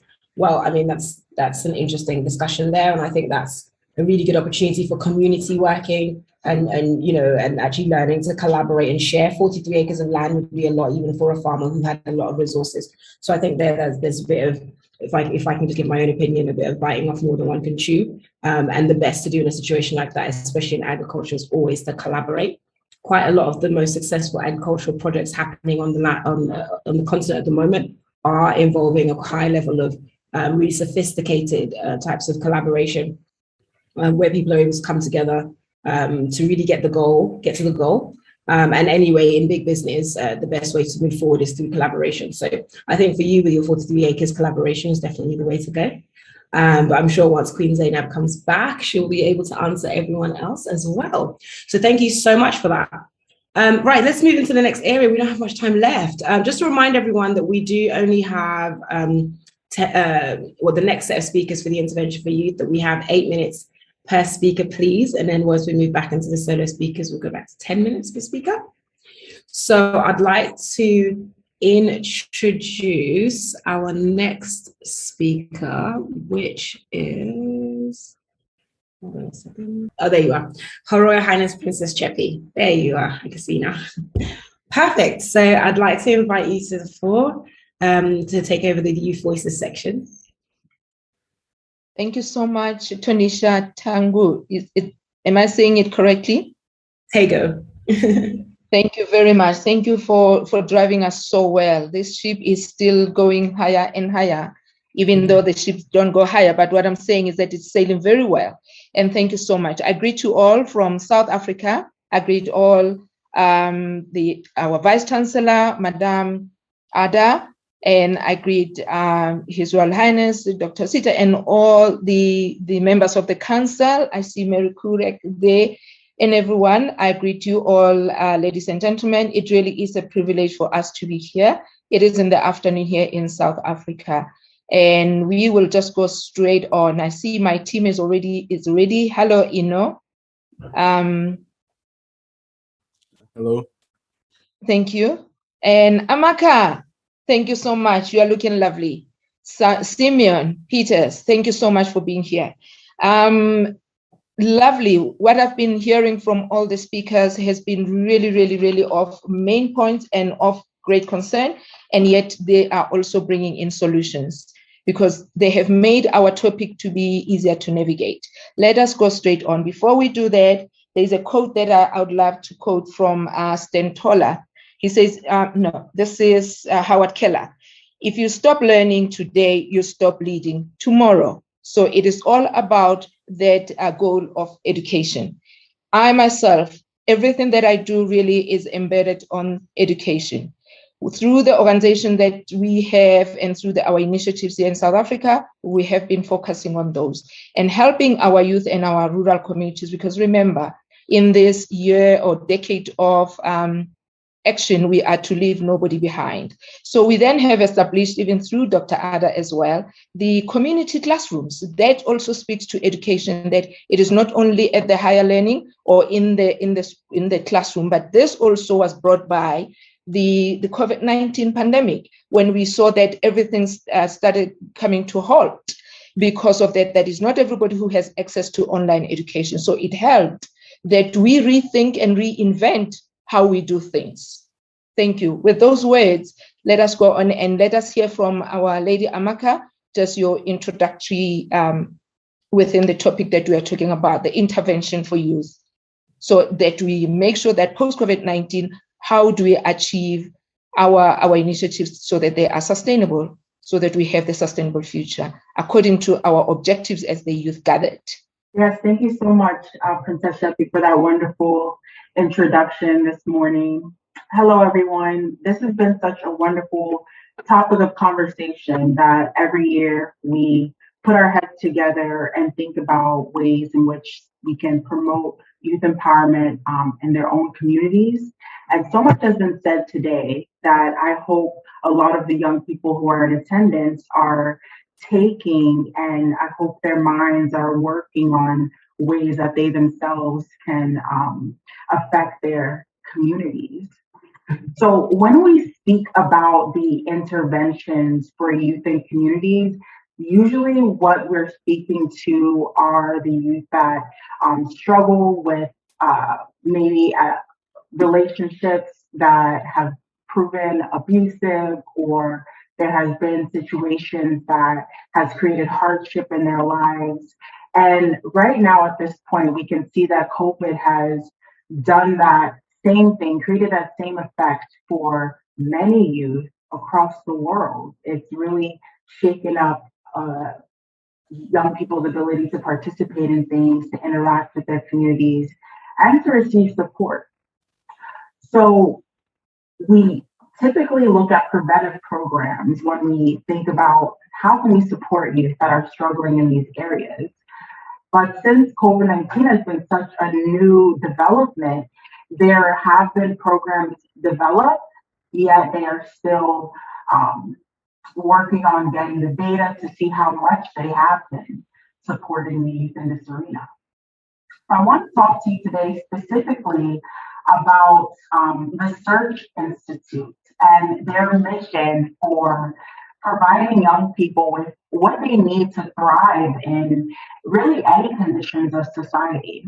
Their mission, the Search Institute, is really to work with organizations to conduct and apply research that promotes this positive youth development and also advances equity for youth no matter what their situation is.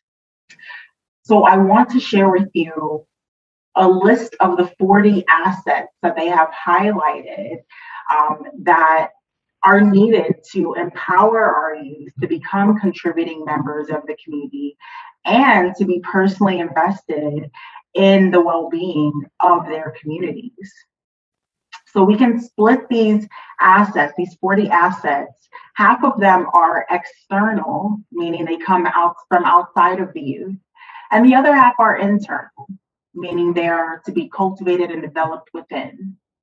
So young people, as you listen to these assets, this 40 assets, I want you to think about how they show up in your own life, and also think about what it is you feel you need more support in or that you need more of. So let's start, as I said, with the external assets. These are the supports, they are opportunities and relationships that youth need across all aspects of their lives. So speaking on the thread of support, young people definitely need to be surrounded by people who love, care for them, appreciate, and accept them. So there are so many things underlying the growth phases, the developmental phases of adolescence and youth.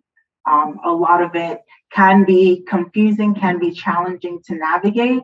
But when there are things like family support or positive communication in the family, open communication, there are opportunities for the young person to seek advice or counsel from the adults in their life. Other adult relationships could be mentorship in the world of entrepreneurship or any type of industry that the youth might be interested in. And also having a caring neighborhood or a caring school climate can help tremendously with how youth are able to engage in their learning environments. Additionally, parent involvement has been proven to be something that has highly been successful in allowing students to thrive within their education. When parents are actively involved in helping their child or their youth succeed in school, it has tremendous outcomes. And another external asset we look at is empowerment. So young people need to feel valued and valuable, right? They need to feel that they have value. And this typically happens when a youth feels safe and they feel respected. So how does this look? This looks like the community itself valuing the youth, perceiving that, and the youth perceiving that value from the adults. So whether it's bringing them forth to provide opinions about things, helping them participate in focus groups or share their voice in many ways.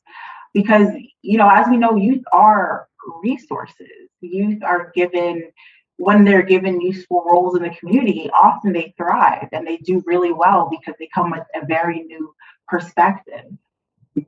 Another way to empower youth is to point them in the direction of providing service to others. How can youth become more involved in things that they are interested in for maybe 1 hour per week, and just volunteer in that arena, whether it's to eradicate homelessness or houselessness, or to provide some companionship, maybe for elders in the community, or to help with cleanup projects. There's so many different ways that service to others can be carried forth by youth in the community. And another thing that falls under empowerment is safety, right? When a young person feels safe, not only in their home, but at school and in the neighborhood, this really gives them a lot of support to thrive in whatever it is they choose to do. And so let's also look at boundaries and expectations when we speak of external assets. Young people need clear rules of engagement, consistent consequences for breaking those rules, and encouragement to do their best, not to be perfect, but to try their best. And the reason this is so important is because oftentimes we may take this for granted that young people know or are clear of what needs to be done, or they are very clear about what happens when they don't do certain things or they break the rules. But there are times that we can see this type of expectation differs from scenario to scenario. For instance, there may be family boundaries or family expectations that differ from school boundaries or neighborhood boundaries. How do we model to youth that this is what is expected of them in these different spaces?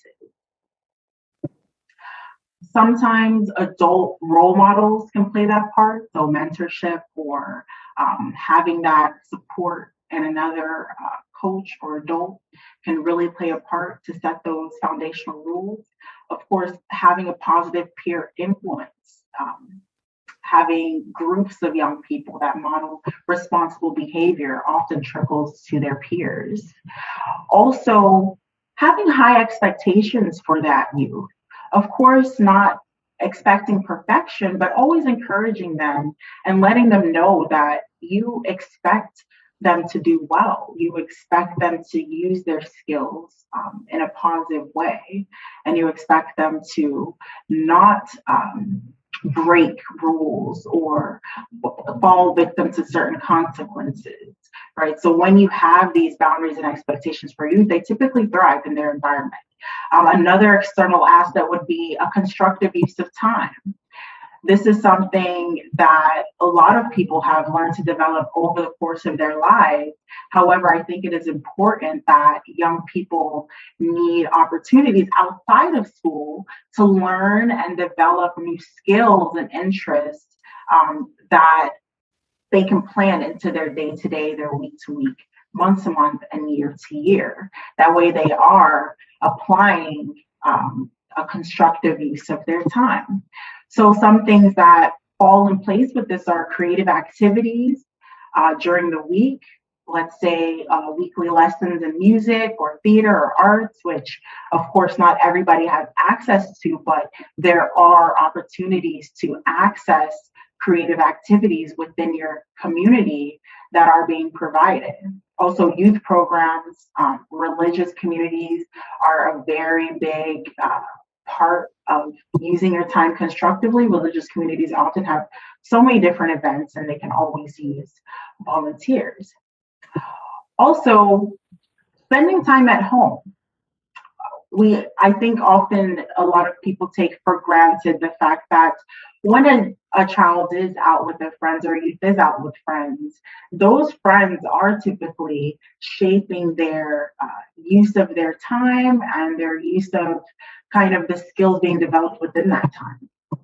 So maybe encouraging those times spent with family versus youth to be very few and far between. So spending time with friends, being very constructive as opposed to, well, I don't have anything to do, so I guess I'll hang with my friends, really encouraging them to be mindful of, okay, when you spend that time with friends 2 or 3 times a week, what do you plan to do?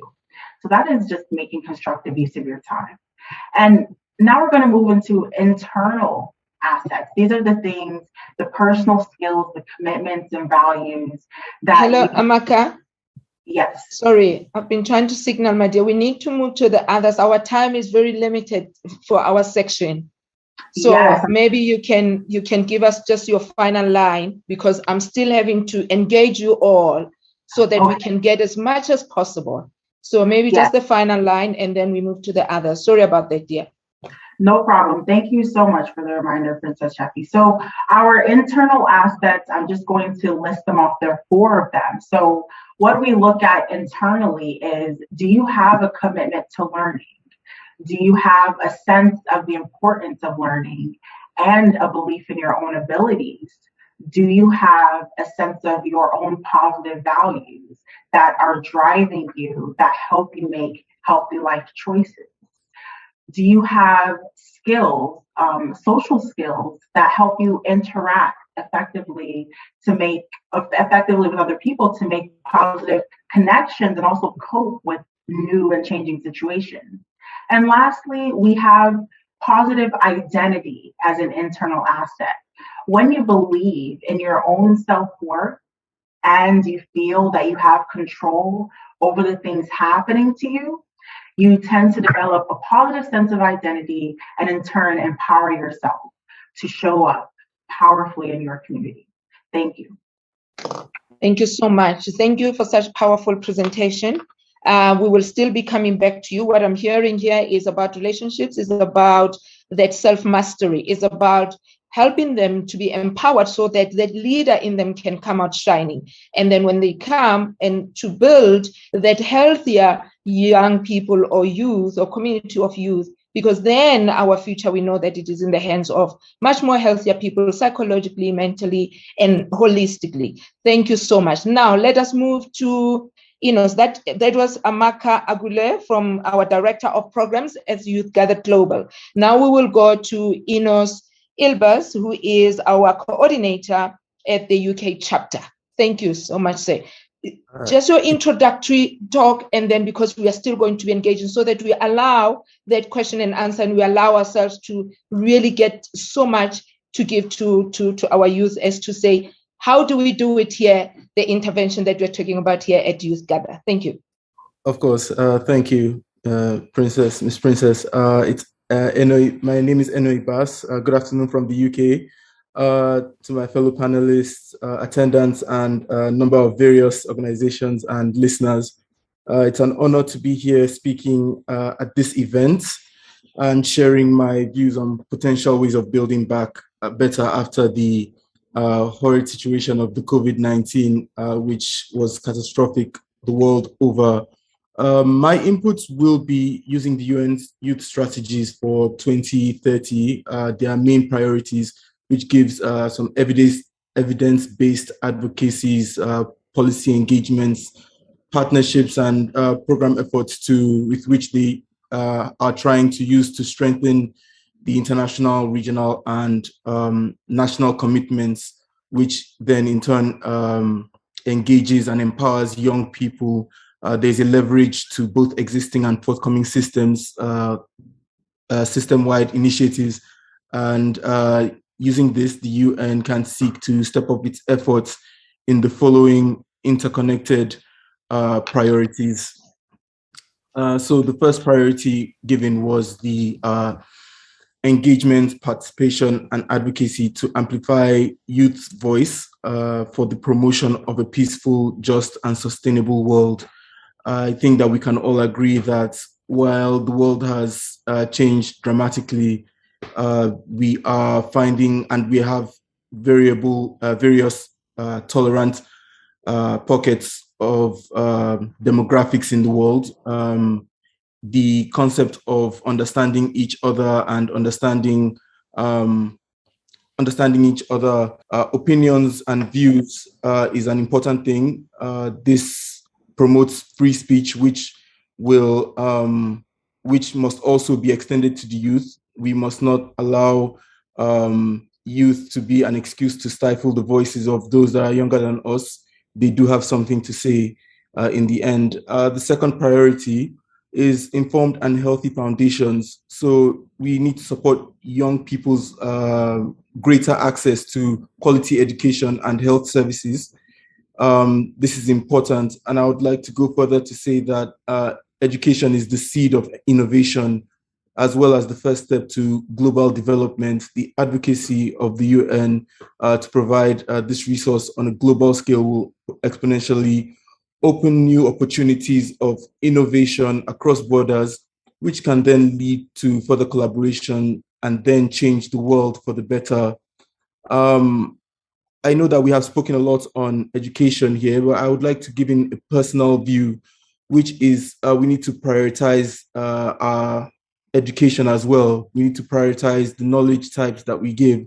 I found it an interesting concept that back in the day, when you were in secondary school or grade school, there was a major understanding of how banking works, of how money works, of how, and this is just one example, the principles of money and financial landscapes. Now we have to reach the tertiary level to be introduced to various financial instruments that are so complex and so convoluted that the average individual has no understanding of.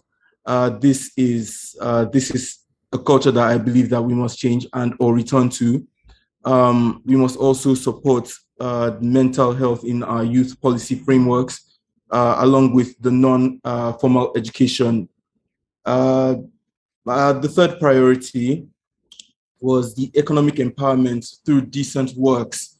So supporting young people's greater access to decent works and productive employment.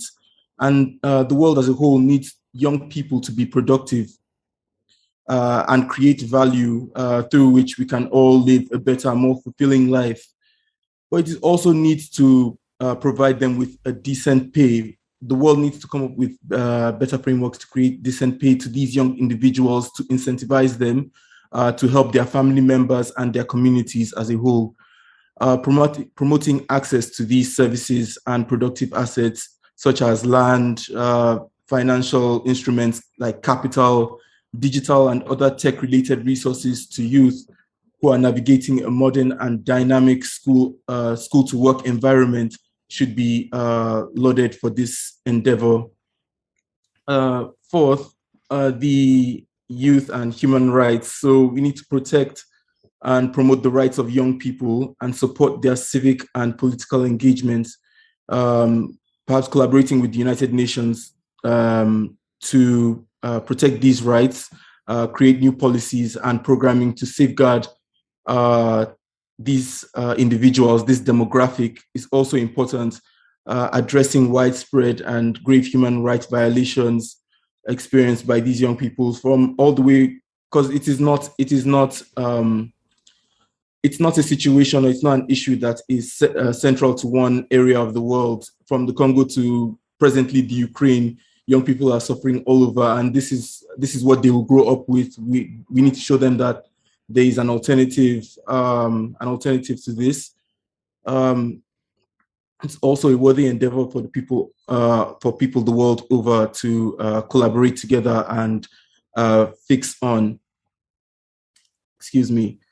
We can also collectively promote participation in political and public affairs, leveraging the capacities of the United Nations to promote young people's rights to participate in public affairs, including political and civic processes, platforms, creating platforms and institutions at all levels, such as elections, constitution-making processes, political parties, and parliaments. And the fifth and final priority is peace and resilience, which is pretty much focused on sustainability of these. When we do eventually come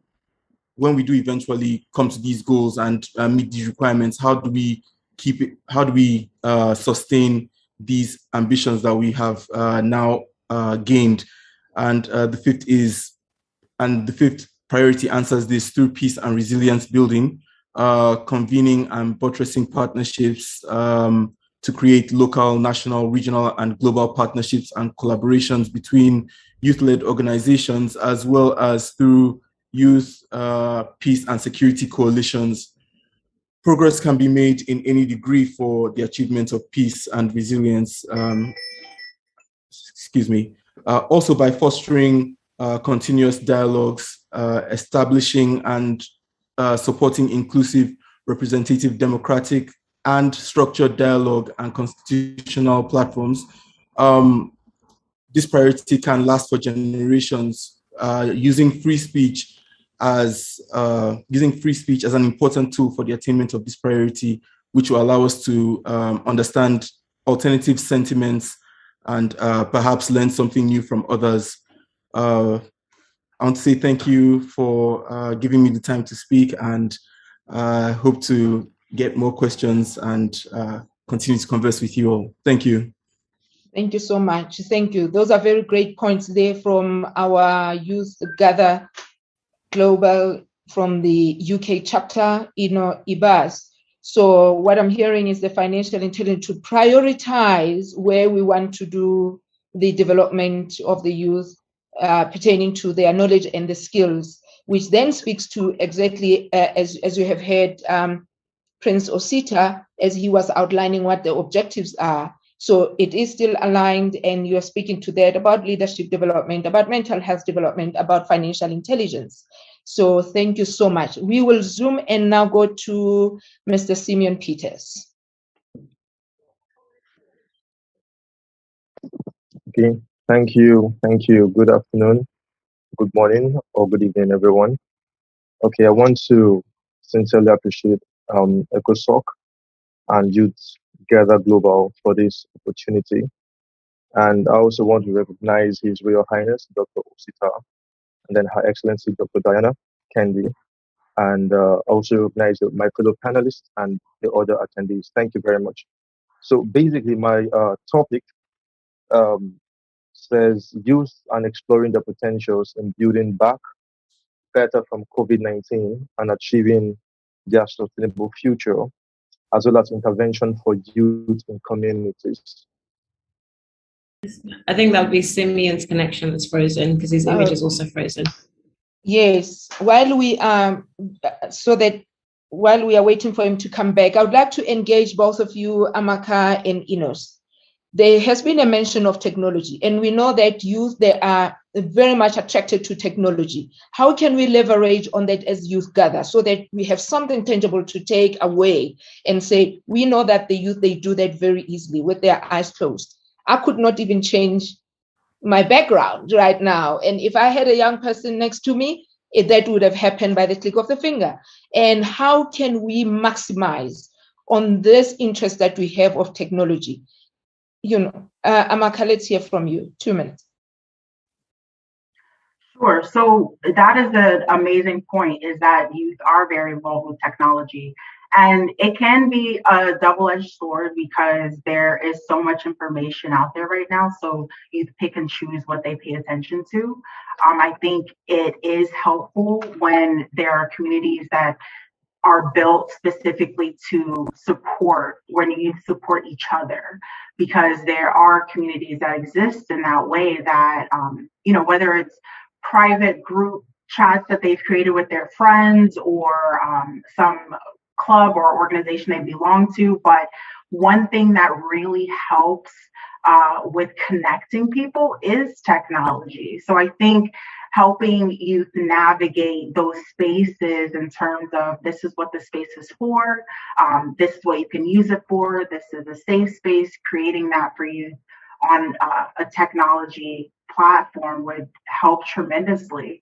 And, those of you in the comments that identify as youth that we are talking about, you can also speak to the fact that whether or not technology is something that supports you, or whether or not technology could be supporting you in a different way. But that's one of the biggest things, building communities through technology is a really powerful way of supporting each other.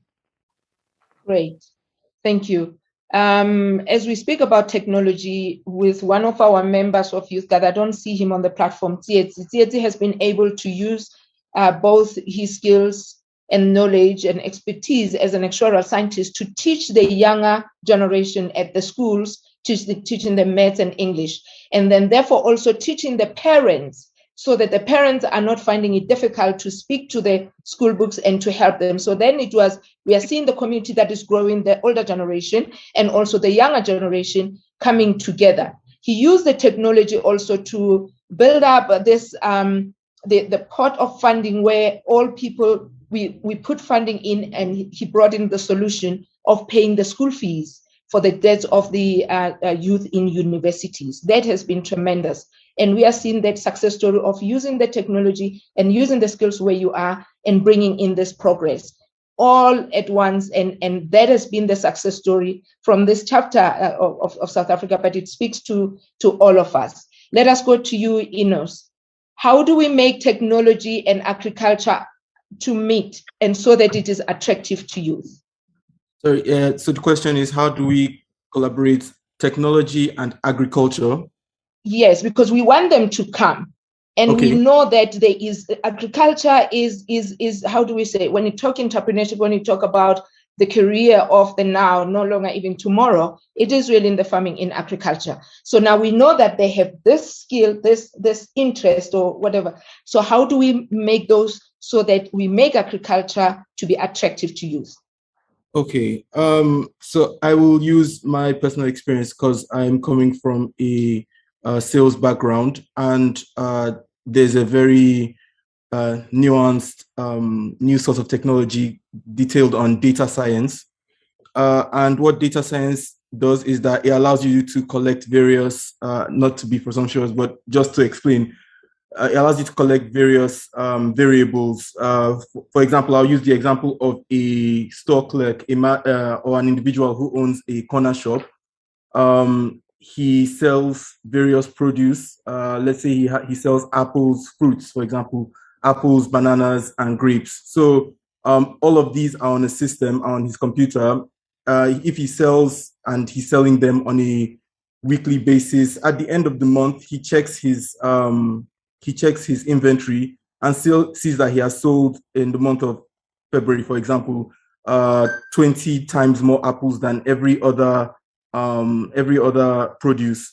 He has used in this form, he has used the data he has collected from his customers who came in to buy items he can then use that information to rejig his business. So he can put in perhaps he can put in some kind of discount on apples to see if even more people would be willing to buy apples because of this information. And it all falls down to the foundation of understanding the data that you have, the data that you're collecting from your customers and how you utilize that. So imagine we have a farmer who sells various produce using the same principle, cassavas, yams, etc.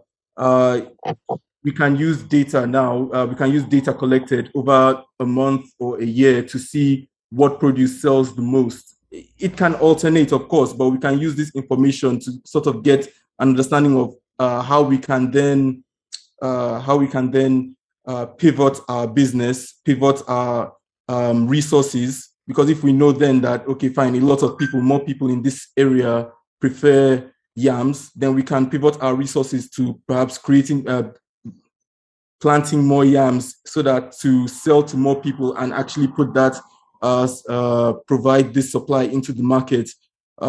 This is just one form of technology. I'm sure there are others, all the talks about artificial intelligence and video analytics. These technologies as well can come into play part. But just coming from my sales background, understanding how data and sales plays a part for you to better understand your segment, understand your customers, understand your environment, your business environment on a micro and macro level. The principle can be, I believe, to can be shared on other platforms and environments as well. All right. Thank you so much. I think that's what the topic was saying, that we be the voices of the youth. So to say that, what have we done practically to bring those interventions, and even those that we are suggesting? I see Simeon Peters, you are back. Thank you so much. We recognize you. I see your hand is up. So we will take just the portion that we missed, but also I want to now to delve into already the discussion. So if you can give us in a few minutes that portion of your talk, and then so that I can follow up with your the questions. Okay, thank you very much. All right, so according to the UN, youths are being referred to as torchbearers of the 2030 agenda, and they have a pivotal role to play both as beneficiaries of actions and policies under the agenda, and as partners and participants in the implementation. I'm just going to draw a little emphasis on the system of education, especially in Africa. And I strongly believe that both explicitly and implicitly, the 2030 agenda calls for the development and activation of sound, evidence-based youth policies and actions to ensure its full realization. And the UN's youth strategy for the 2030 agenda can be achieved between now and the next 10 years if we can just have a shift in mindset and perspective, especially in regards to the system of education that we have currently in Africa. For instance, growing up in Africa and attending school, we found out that we were not trained to embrace problems. And this is what you find across the youth in Africa. And it boils down to the system of education that was implemented here, which is just basically formal. And we both know that, and we all know rather, that we have different systems of education. I've been able to study on the 8 kinds of education. And if we are going to create a system that would sustain the future of our generation, the youth, I'm talking about the youth, we have to diversify the systems of education that will be necessary in building and helping to discover, develop, and deploy the passions, the potentials, and the giftings of the youth. The system of education that we have, which emphasizes just on formal education, does not help in self-discovery. It doesn't. And it's so important. For instance, during the COVID, the educational system of the youth were halted, and we had lots of young people who were sitting at home just because schools were no longer functioning. And it's important that going forward, that we have to recognize that investing in youth is critical to achieving inclusive, equitable, and sustainable development for present and future generations.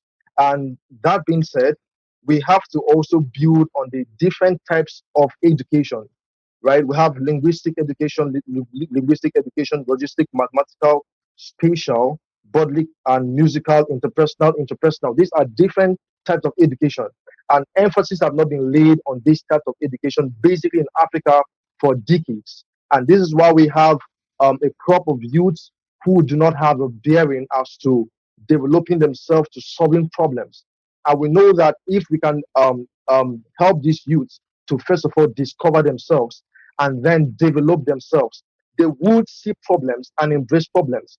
And I strongly believe that every single one of us have the potential, and if harnessed, will be tilted towards solving the global problems and also meeting the points of the SDG goals. So basically, this is a point I just really wanted to emphasize on. Thank you. Thank you so much. Thank you. As we round up, we have got less than 10 minutes now. As we round up, we need to bring in solutions to these 3 questions that were being asked right at the beginning, as we were told about the objectives of today and the vision of what we want to achieve. So I will still dwell with you, Simeon, because we didn't give you much attention, so that you don't, we make what's good for the right hand, it must also apply on the left. It says, what are the best practices in providing solutions to challenges and taking action in realizing the SDGs priorities for youth across the world in committing to the decade of action? In just point 4. Okay. Personally, for me, I think we need to come to a place where we create systems for transformation. you don't empower people whose mind have not been transformed. And it's one of the basic things I need us to do. We need to transform. Education alone does not transform the mind of the youth. Transformation, first, I have been able to outline 6 basic areas for transformation. And maybe because of time, I might not be able to mention the whole 6 areas, but relationship, purpose. The educational system does not target towards helping youth to discover their purpose. And if we can create a system that would help youth to discover their purpose, it will go a long way in solving the SDG goals. I've been able to study the 17 SDG targets, and these are problems. And from my own point of view, there are people with these solutions. There are people with the solutions to these problems. It's not just a problem of the United Nations. There are people who have these problems, the solutions to these problems within them. And if we can create a system, currently I have an organization that is already working with a system that helps youth in discovering, developing, and deploying their ideas, their passions, and their potentials, basically. And this is one of the areas we need to focus on in achieving the SDG goals. Thank you. Thank you so much. Remember, we are the voices of the youth. This is the Youth Gather different chapters, and we believe that you are our leading team.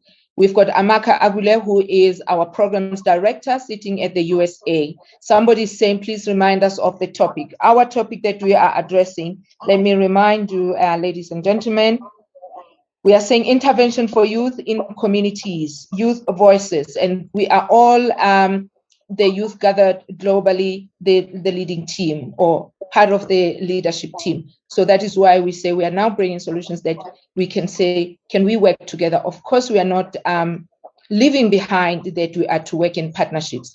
Enos Elbas. The third one is exploration of our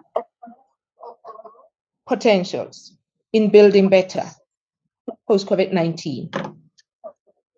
So, what do you think the youth have that can be able to just build better? And we say, when we zoom in on these factors, we are sure to come closer to really getting the youth to where the direction where we want us to be. So the main resource that the youth have is that question. What is the main resource that we have as youth to? How can youth explore their potentials in building back? How can the youth explore their potential? Collaboration and time. I believe those are the two main resources that the youth can have to build back better. Collaborating with like-minded individuals on specific goals, because people have different interests, but at the same time, different people still have the same interests, if that makes any sense. So if you can find people with who are interested in projects that you are interested in, you can create some sort of peer-to-peer partnership or collaboration to bring in capital and try to succeed in this goal. For example, this platform, for example, is a good example of this. We are all here together to communicate and find out better ways to provide collaboration and actually move the youth forward in different ways. And not only that, we have different ambitions or objectives, but we all share the same objective. We all share the same goal. We all share the same desire to meet these goals as well. So depending on what your project is or your goal is or your hopes for the future constitutes of, it's always best to find like-minded people, take the time, and then eventually you will come to the right conclusion. All right. Thank you so much. Thank you. Mr. Simeon, you can bring down your hand, sir. Okay. Mr. Simeon, can you hear me? Yeah, I can hear you. Right. Amaka, Very, very briefly, so that we are able to maximize on the time that we have as well. What are the practical programs that we are suggesting, or what we say we have seen it working perhaps somewhere, that we can be able to say, if we take these can be the interventions that seemingly may work? Thank you. So as I said, there are so many preventive interventions, and I think that depending on what that youth is particularly interested in, that prevention will be helpful. A lot of the preventions are specifically focused on helping youth that are in less ideal environments, that are struggling with mental health concerns or drug abuse or any type of abuse at all. So I think the focus should primarily be to help connect those youth in a succinct way so that they're able to choose which resources might be helpful. I would say one resources I'd like to offer today is NAMI.org. That's NAMI, N as in Nancy, A, M as in Mary, I.org. This is a very tremendous resource for mental health concerns, especially for youth, and for you to be able to see a list of things to navigate through what might spark your interest, what might be helpful. I implore you to explore that website. Great.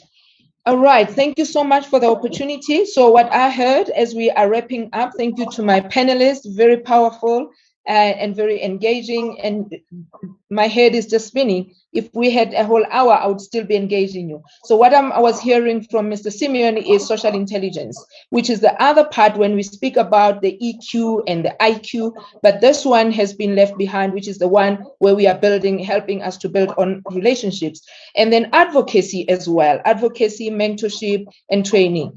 Last year around May, we attended a whole series of leadership as Youth Gather the whole month of May, which was quite helpful. And then we are talking about training and development so that we have a better youth, better community, better country, better globe, and even our future, we know that is going to be sustainable. Ladies and gentlemen, I would like to say thank you to all the participants for the opportunity as well. And I would like to close with this quote from Stan Toller. Who you know really is important, but what you know is the link that ties you to that person. Thank you so much. Thank you. That's an amazing quote. And I think quite relevant actually in terms of the next talk will be on best practices in providing solutions to challenges and taking action in realizing the SDGs priorities for youth across the world. Dr. Diana Kinoli, Her Excellency Ambassador, the stage is yours, ma'am. Thank you so much. Thank you so much, Your Royal Highness Princess Shepi. Good morning from the East Coast here in the USA. Really blessed to be here with you all.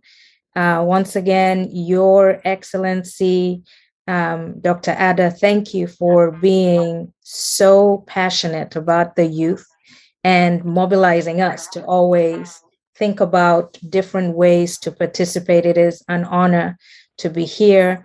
I acknowledge all of you, Your Excellencies, for being here, Your Royal Highnesses, invited guests, all protocols observed.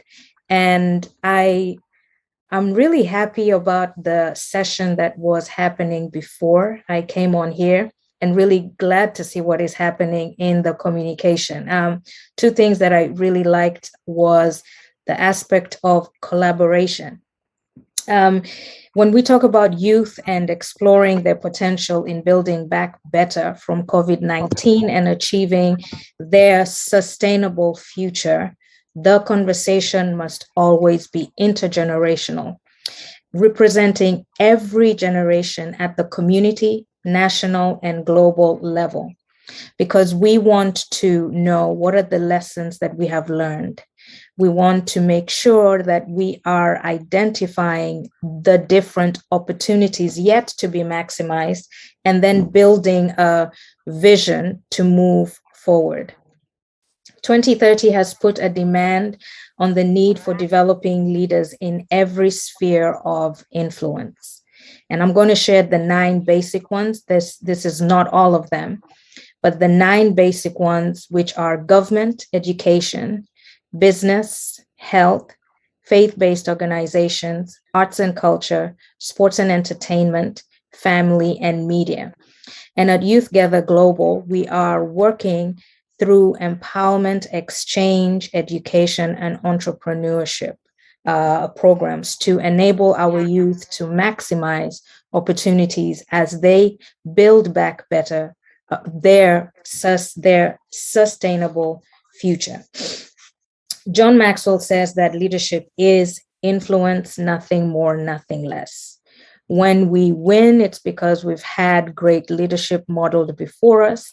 And when we are not winning, it is because there are different things that we need to adapt to and adjust within our leadership.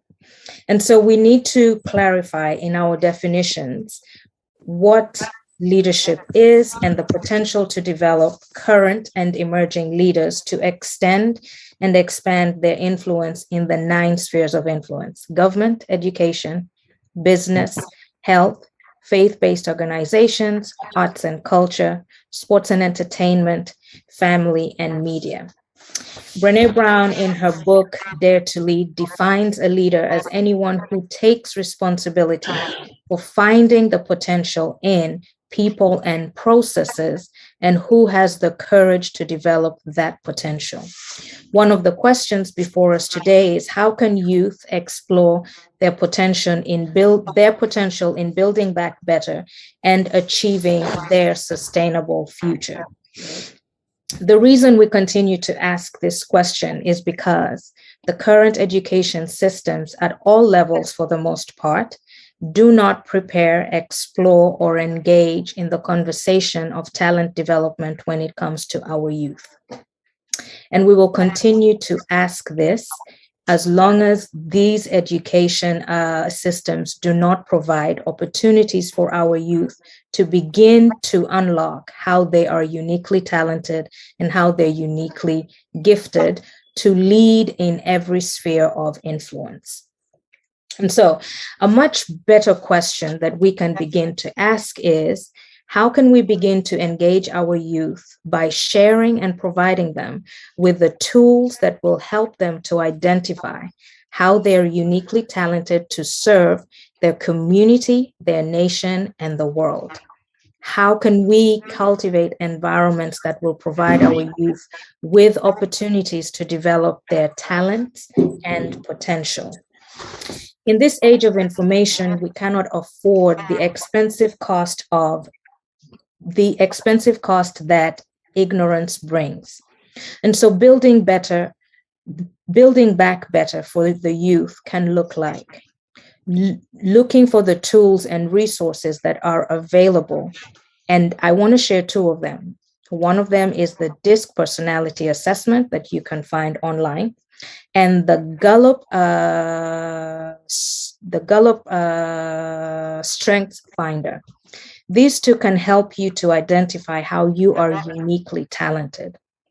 Number 2, please look to and determine the specific spheres of influence that you are uniquely gifted to serve the world in, whether it's government, whether it's education, whether it's business, whether it's health, whether it's faith-based organizations, whether it's arts, whether it is family, media, and or sports and entertainment. Whatever you're uniquely talented for is what the world needs, and how you are going to identify your value and what you bring to every situation and every opportunity that you get to participate in. And number 3, we want to ask you to put a demand on us. Let us make every effort to have intergenerational dialogue around leadership, impact, influence, and transformation. But most important of all, let us take the time to listen first, put a demand on ourselves to learn from what we're listening, and then look for opportunities to include our youth in leadership roles that will prepare them for the sustainable future that they need.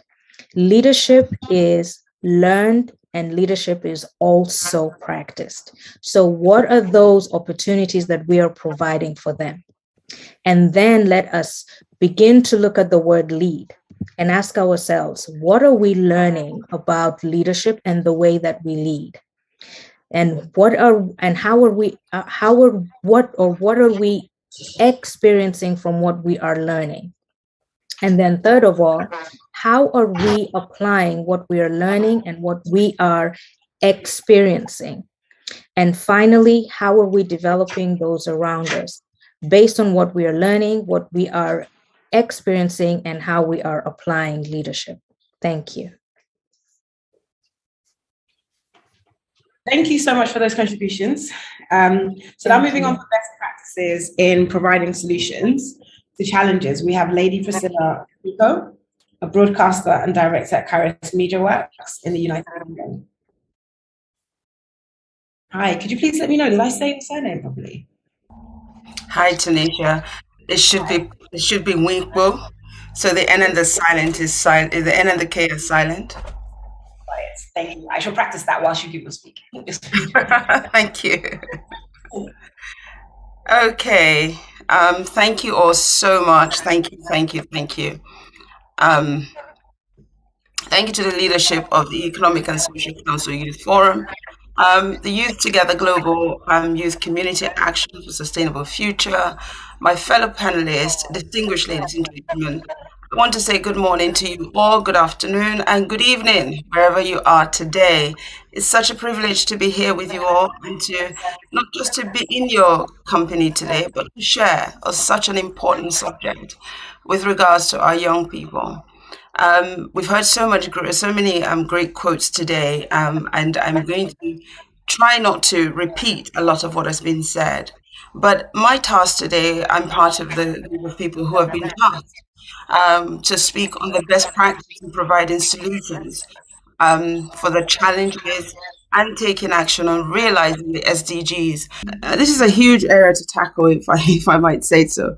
But then I'm going to try and start somewhere. It's been mentioned already, but according to the UN themselves, they say that we have about 1.8 billion people that are between the age of 10 and 24 that are classified as youth. Most of them are living in the developing countries. And with these young people, they're said to be the largest group within our societies across the globe, and the numbers are growing and expected to get bigger. With this number, they should be our priorities. They should be the priority of all our governments across the globe. But it is very interesting to note that the same issues or the same challenges that our youth are being plagued with today are challenges that, we have always heard of, and also from generations before. I'm just going to mention some of these challenges that, are out there. Some of these challenges that we hear of high unemployment, we hear about the crimes, we hear about alcohol use or drug abuse or poor education, teenage pregnancy, which I believe affects both sides, whether you're male or female, because it takes both parties to for that to happen. But then in our 21st century, in our world today, the other areas that are more prevalent are mental health and, of course, issues that have arisen from isolation. Isolation, of course, is something that we've seen so much more of in recent times as a result of the whole COVID situation. Now, these challenges are, as I've mentioned before, affected the generations before now. But what is interesting about this generation that we speak of today, of our young people, is that there has been some changes. We are seeing improvements in these areas. According to the YMCA in England and Wales, the young people of today are not as affected by these challenges in the same volume as the previous generation. Obviously, we can't say the same for across across the globe because, depending on where they are situated, the impact is different. But our current generation of young people, and I'm really excited about this, are said to be less likely to do drugs. They're less likely to smoke or commit crimes as much as the previous generations did, which is great. It says a lot about where our society is at now. They are also said to be more academically qualified. There is also very much a low rate of the teenage pregnancies. So, this is a great plus. And we know that, as I've said already, it's not the same for everywhere, but it is encouraging to see and to note that it is happening, even if it's in some parts of the planet. So in spite of all of this growth that I speak of, that is happening, the challenges that are being created in our world now. When we speak of that, we need to look at our social landscape for the young people. What is the social landscape of today? We live in an age of information brought about by the internet. Excellent invention for our 21st century, we would say. And I think that we saw so much of that recently during this pandemic. For most of us who probably used the internet at 1%, we're all having to use it a whole lot more now, aren't we? We're using it, whether it's for work, whether it's for our educational purposes, whether it's for, medication, whatever it is, across the globe, there's more use of the internet, not just by our young people, but also by the older generation. What has it done for us? On one hand, it's brought us closer together. And I think that on the other hand, it's made us somewhat lazy. It's made the young people somewhat lazy. It's encouraged them now to live a life in a box, as I call it, because this life in a box where they play games in the box, they watch their movies in a box, they interact with their friends in a box, they work through the box, the finest example of that is my daughter.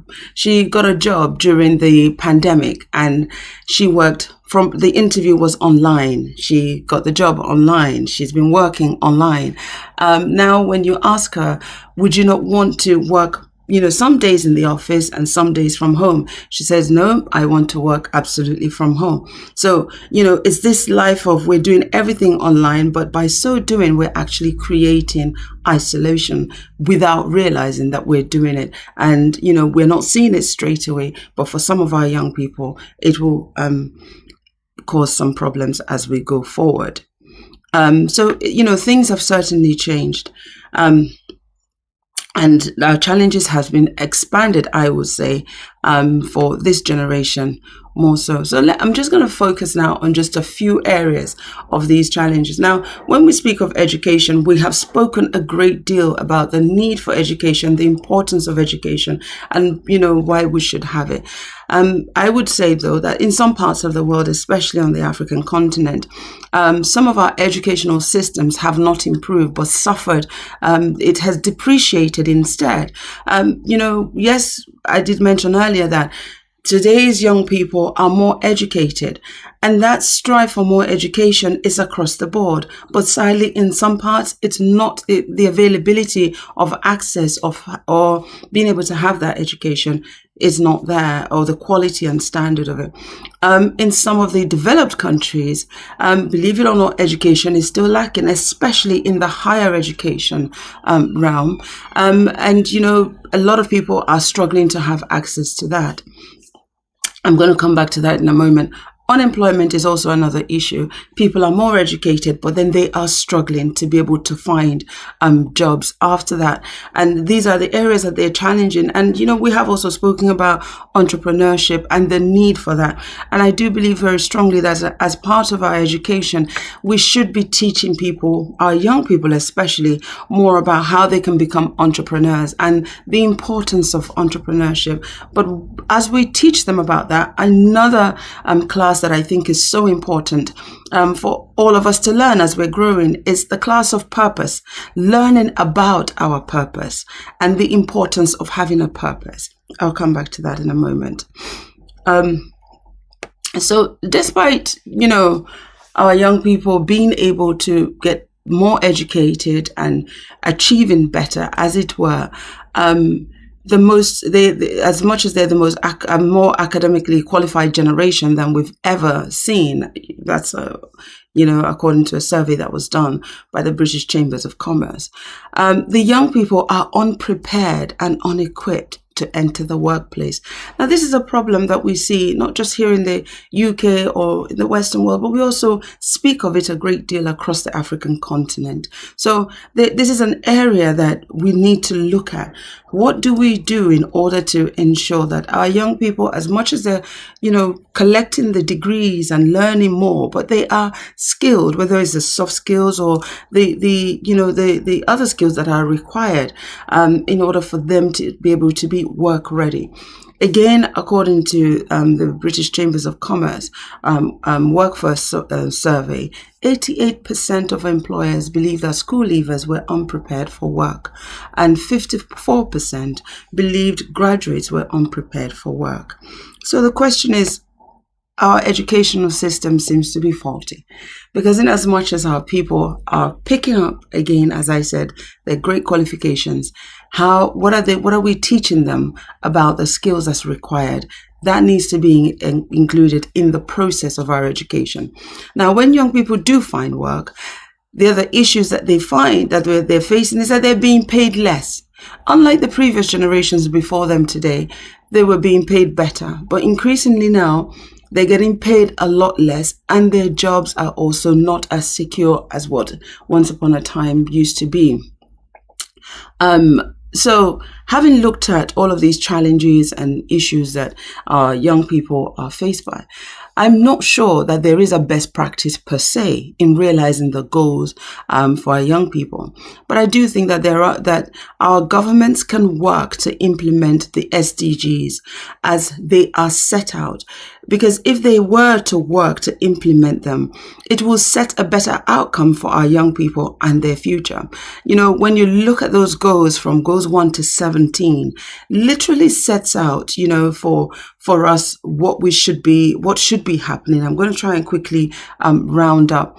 So in general, it provides a great deal of hope for us if our governments could do that. But more importantly, our young people and the next generation, because then they'll have a better platform to kickstart on. It is also important that, our government will focus more on the inclusion.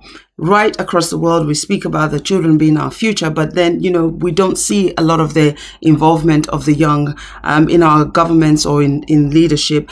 Not that they're not trying. Yes, they should do more to participate, but we also need to create that avenue for them. So looking at the goals 4 and 8 in particular, if put in place by governments across the board, it will address the challenges in education as well as the employment. Goals 9, for instance, will provide an opportunity for our young people to become more industrious and entrepreneurs. Goal 16 will certainly help for a better society for all our young people. And then when we look at goals 1, 2, 3, and 10, if implemented, will again address these issues as preventative measures rather than so that it doesn't develop as we go ahead. So in conclusion, our young people are great agents of change. We all say that, we all know that, we see it, whether it's in our children or in their friends. And they should be mobilized. We should be supporting them to advance, and they are ready and prepared to be able to advance the Sustainable Development Goals to improve the lives of themselves, the health and the impact of the planet as well. They need the necessary skills. I've mentioned that, and the opportunity should be granted to them to be able to reach their potential. It's so important. So that I don't, let me just quickly fly down in my conclusions. Young people should be included to play a significant role in our governance.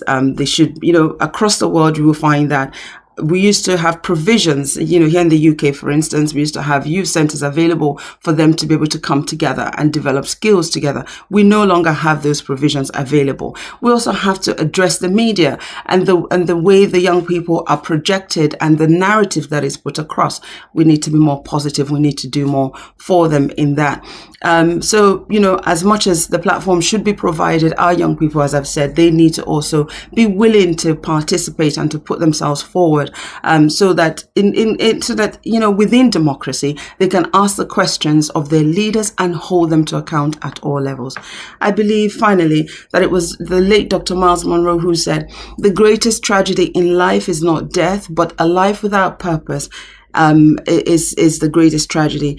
As much as we need to create the right educational environments and all of that, it is especially important that we'll help our young people to identify what their purposes in life is. Because when we walk in our purpose, life is more satisfying. Our contributions has a greater and more satisfying impact. And I think that this will help not just our young people to be who they are supposed to be, but it will also help for us to help them to be that very, and indeed we'll have a better, not just a better generation, but a better environment and planet. Thank you all so much for listening. Thank you so much for that, Lady Priscilla. That was really, really, really insightful. Much appreciated.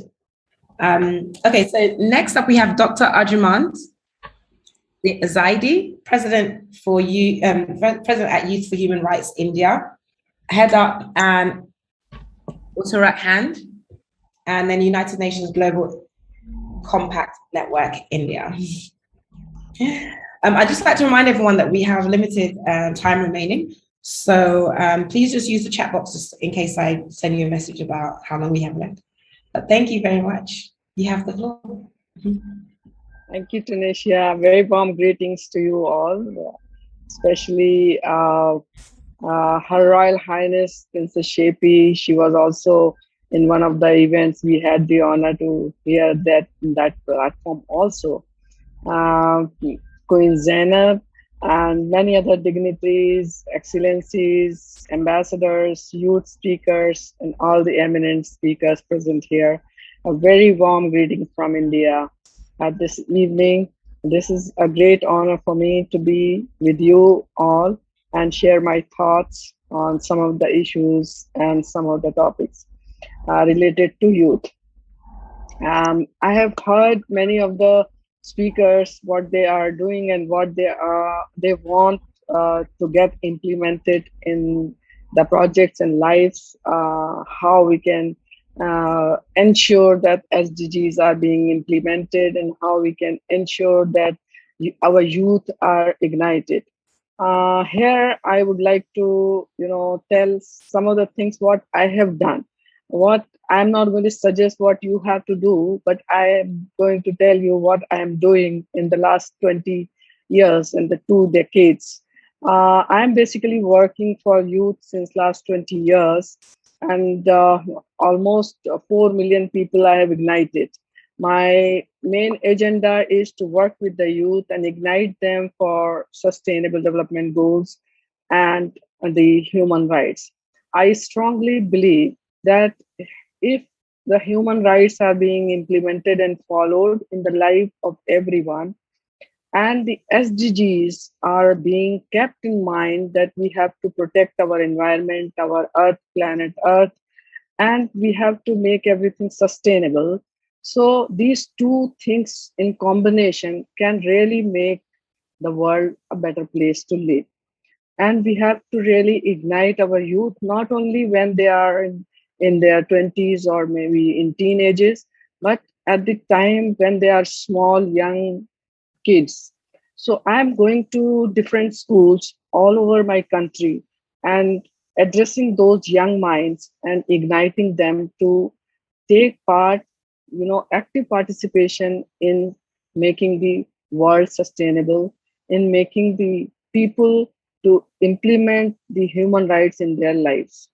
See, if you divide the world in 2 parts, and one part is not disturbing the other person's human rights, the other 50% people definitely will be at peace, and this first 50 people will be definitely in peace. So how to form the peace? This has to be told to these young minds, so that when they grow up, they become the leaders, they transform the world, and they make the world sustainable, they make the world peaceful. So I'm making many peace walks. In my peace walks, many thousands of people, like 50,000 sometimes, 10,000 people are walking with me for the peace. And these are all young people who are walking. And we are also making them the leaders in the sense like they are becoming the volunteers. They have more than 40,000 ignited youth who are special volunteers who go to different people and they talk about it. When they talk, everything has to be made a cool thing for them. We have to tackle these youth according to their mindset. We cannot go in the traditional way what we are doing as old people. Once we make these things so fascinating, that human rights are very cool thing for them. So you add some DJ, you add some music and something like which attracts them, and then you do it. So it has to be done that way so that these youth people are really integrating the things in their lives and they are committed and associating with us. And there is a compatible relationship between the youth and the adult. Once this compatibility will happen, then things will fall in place and everything will go very smooth. So this is what I'm doing, and I'm seeing in my experiences, many of the youth, many of these young people who have really, really mastered themselves, those who have outshined maybe much better than us, they are doing and performing. The presentations I go to give to various schools and colleges to ignite this youth. When I go to any place in India, suppose in any other place, and I reach there, this team of volunteers, they come and receive me and they go to the presentation place and wherever I'm going to meet different youth. So these volunteers, they give such lovely presentations, sometimes unbelievable what they speak, sometimes what they do in their action, this is unbelievable. So only thing is we have to really inspire them, we have to encourage them and give them little support financially, because they are students, they cannot spend money. If we little bit support them and make them on the front row, they will do wonders for us. So this is my appeal to all of you. This is a youth forum and we have to support youth and we have to give them opportunity, platforms to speak, groom their personalities, make them more knowledgeable, add the values in their own living, add the values in their education, whatever best we can support to them. Once we do something for them, they will automatically align to our mission. So it is not that first we tell them to align to our mission. First we do something for them, automatically they will align to our mission. So this is how we have to go, and I'm doing these things and I'm getting wonderful results. So if I can collaborate with any of you guys, I will show my work, I will show the people who are working with me, the volunteers will be introduced to you. This will be a great opportunity that way. So I wish you all very, very appreciative efforts which you are making. Wish you all a very humble beginning and humble request to you to start a new beginning of this era, and before I say it is a deadline, 2030 is a little far away, but in one click it will come, we will not realize when 2030 has come. So we have no time left, we have to really speed up our activities. We have to make our ambition more elaborative and more forceful, more impactful.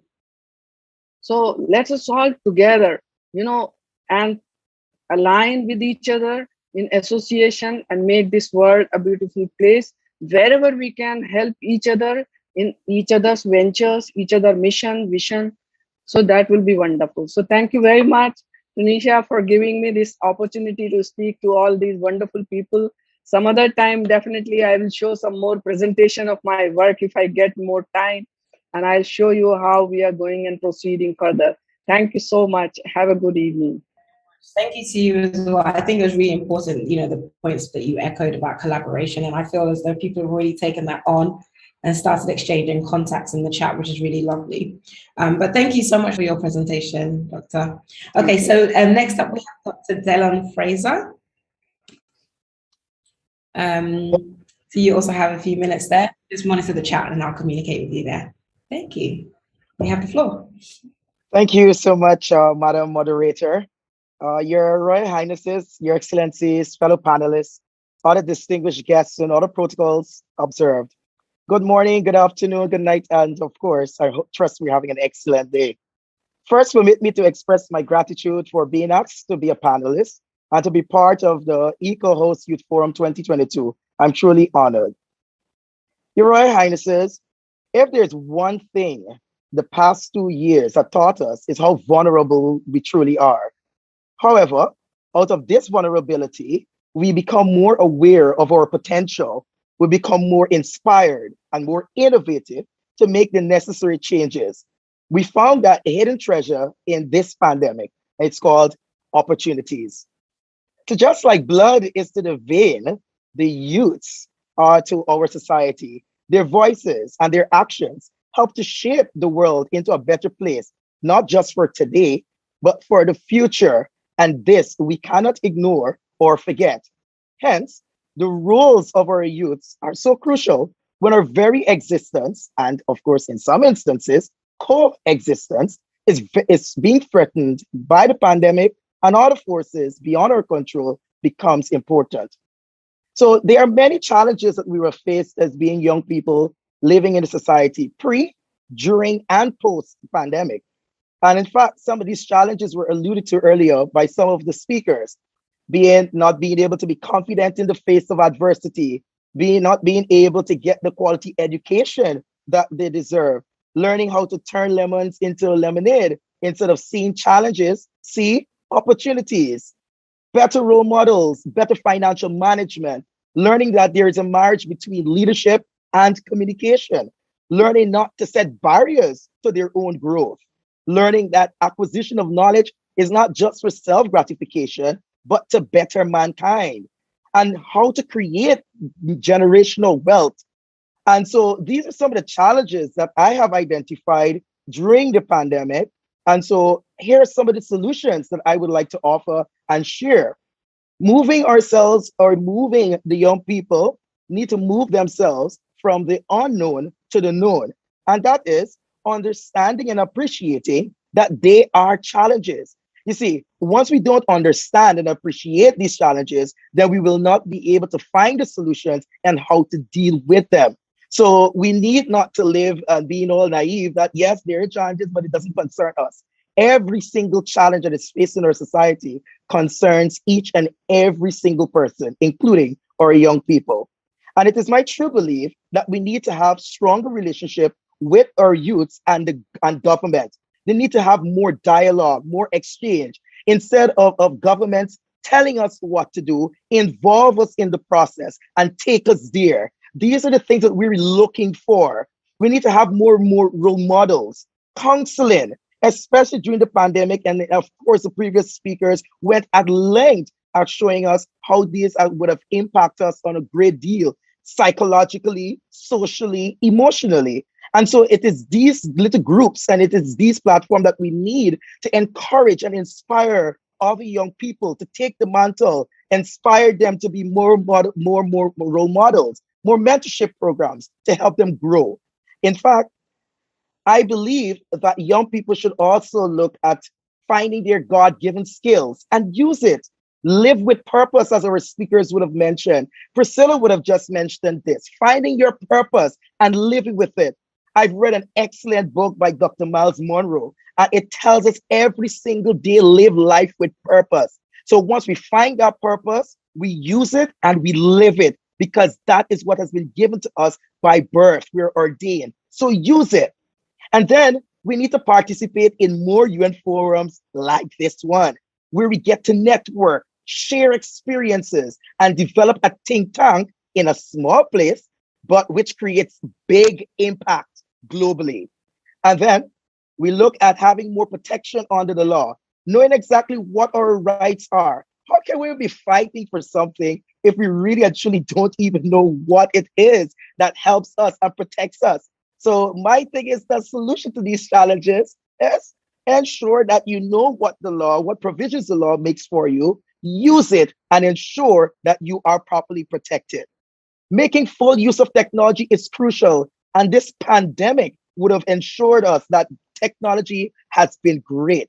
Some of us has now become Zoom masters, publishers using Amazon, online courses. You're sitting from your living room and you're actually doing courses in Australia, in the UK, in Ghana. And these are the opportunities I was talking about when we were faced with the vulnerability and the times of COVID-19.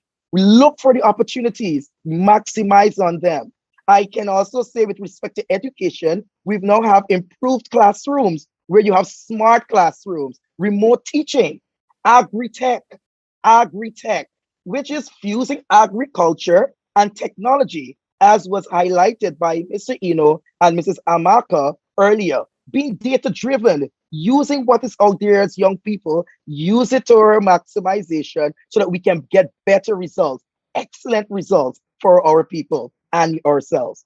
And then one of my important ones too is training in public speaking and leadership. I find that a lot of people love to speak. Young people have the tenacity to get their ideas out there, but they don't know how to. So I believe that we can support them by showing them the marriage between leadership and communication. Last but surely not least, never stop adapting.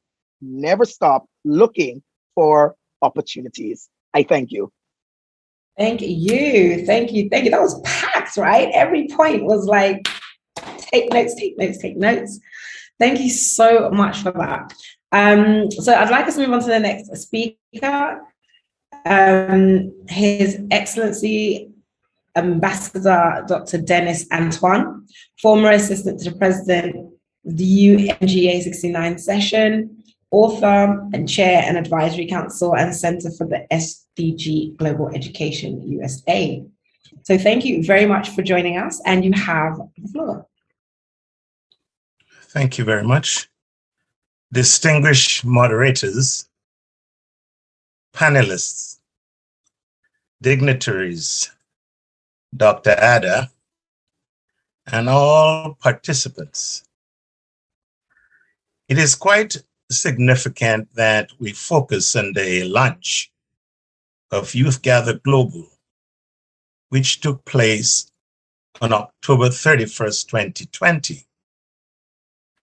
It was and remains about youth globally connecting to engage in collective action to promote in an intergenerational manner to achieve transformative change as a catalyst for deepening understanding and providing platforms for sharing the values and norms that will build inclusive communities united for advancement and successful achievement of the 2030 agenda and beyond.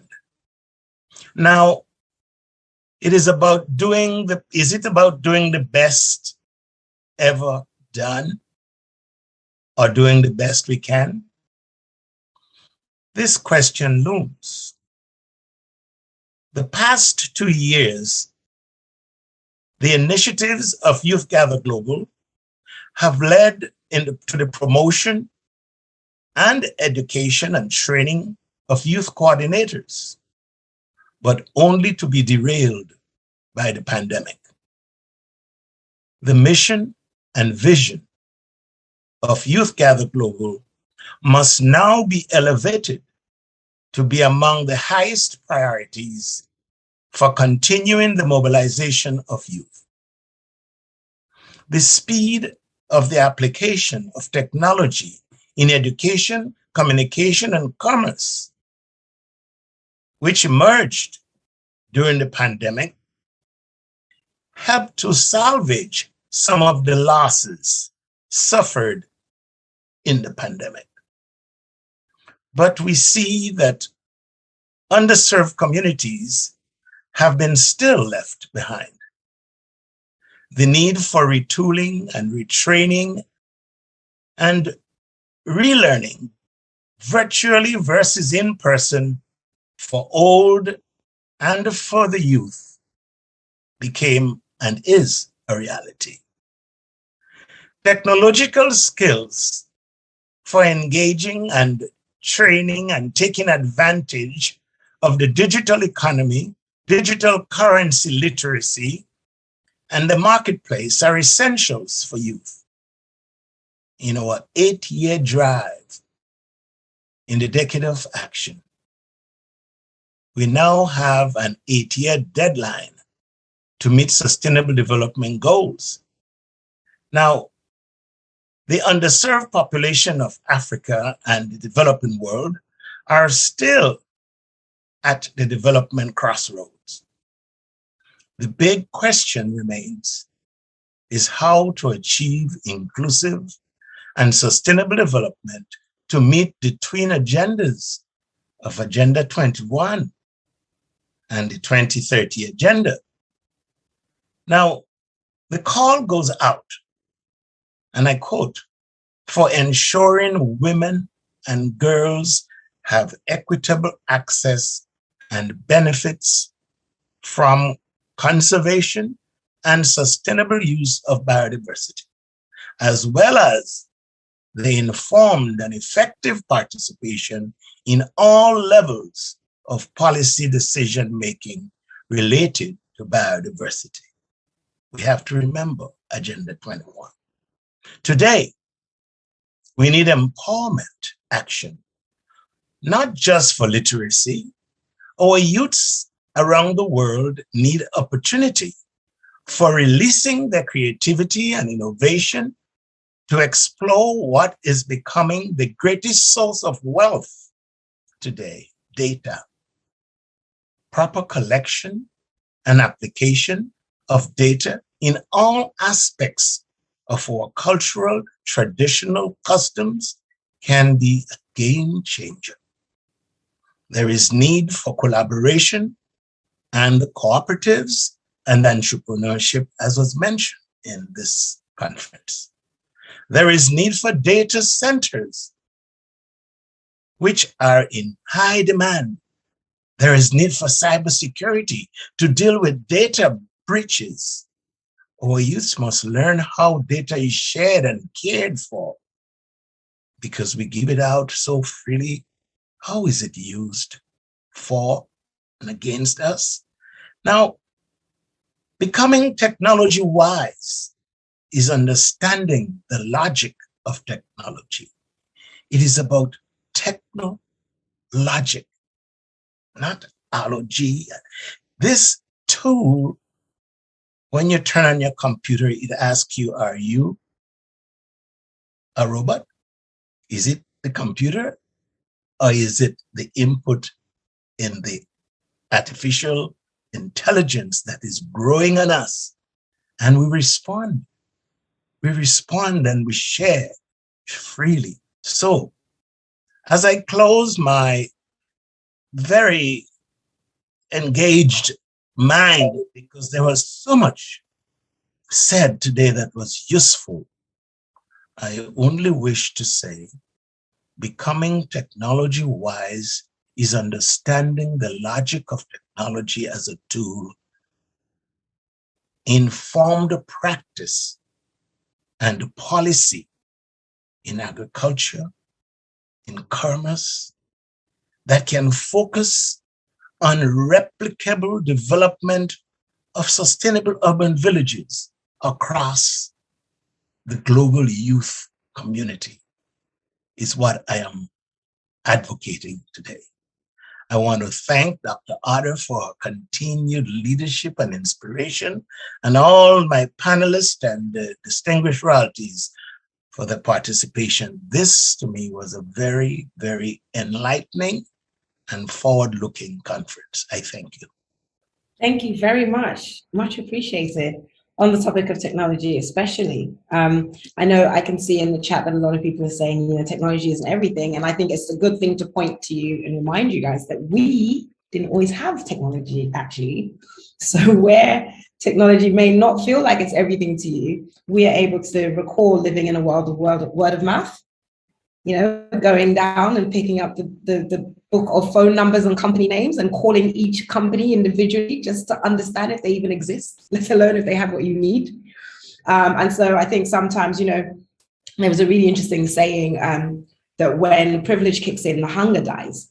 And I think despite our financial circumstances or, you know, access to education, there are times at which those who may not have been around for those times, there are times at which I think it's important for you to remember that this is actually an addition to the process, which is beneficial and which we lived in a world before it.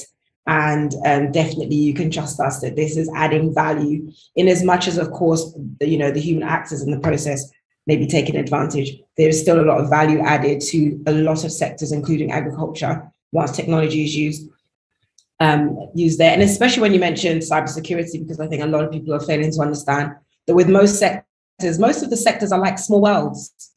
They all need their own kind of cybersecurity approach. The way in which you approach cybersecurity in a university is totally different to an agriculture firm, you know? And so there are opportunities everywhere.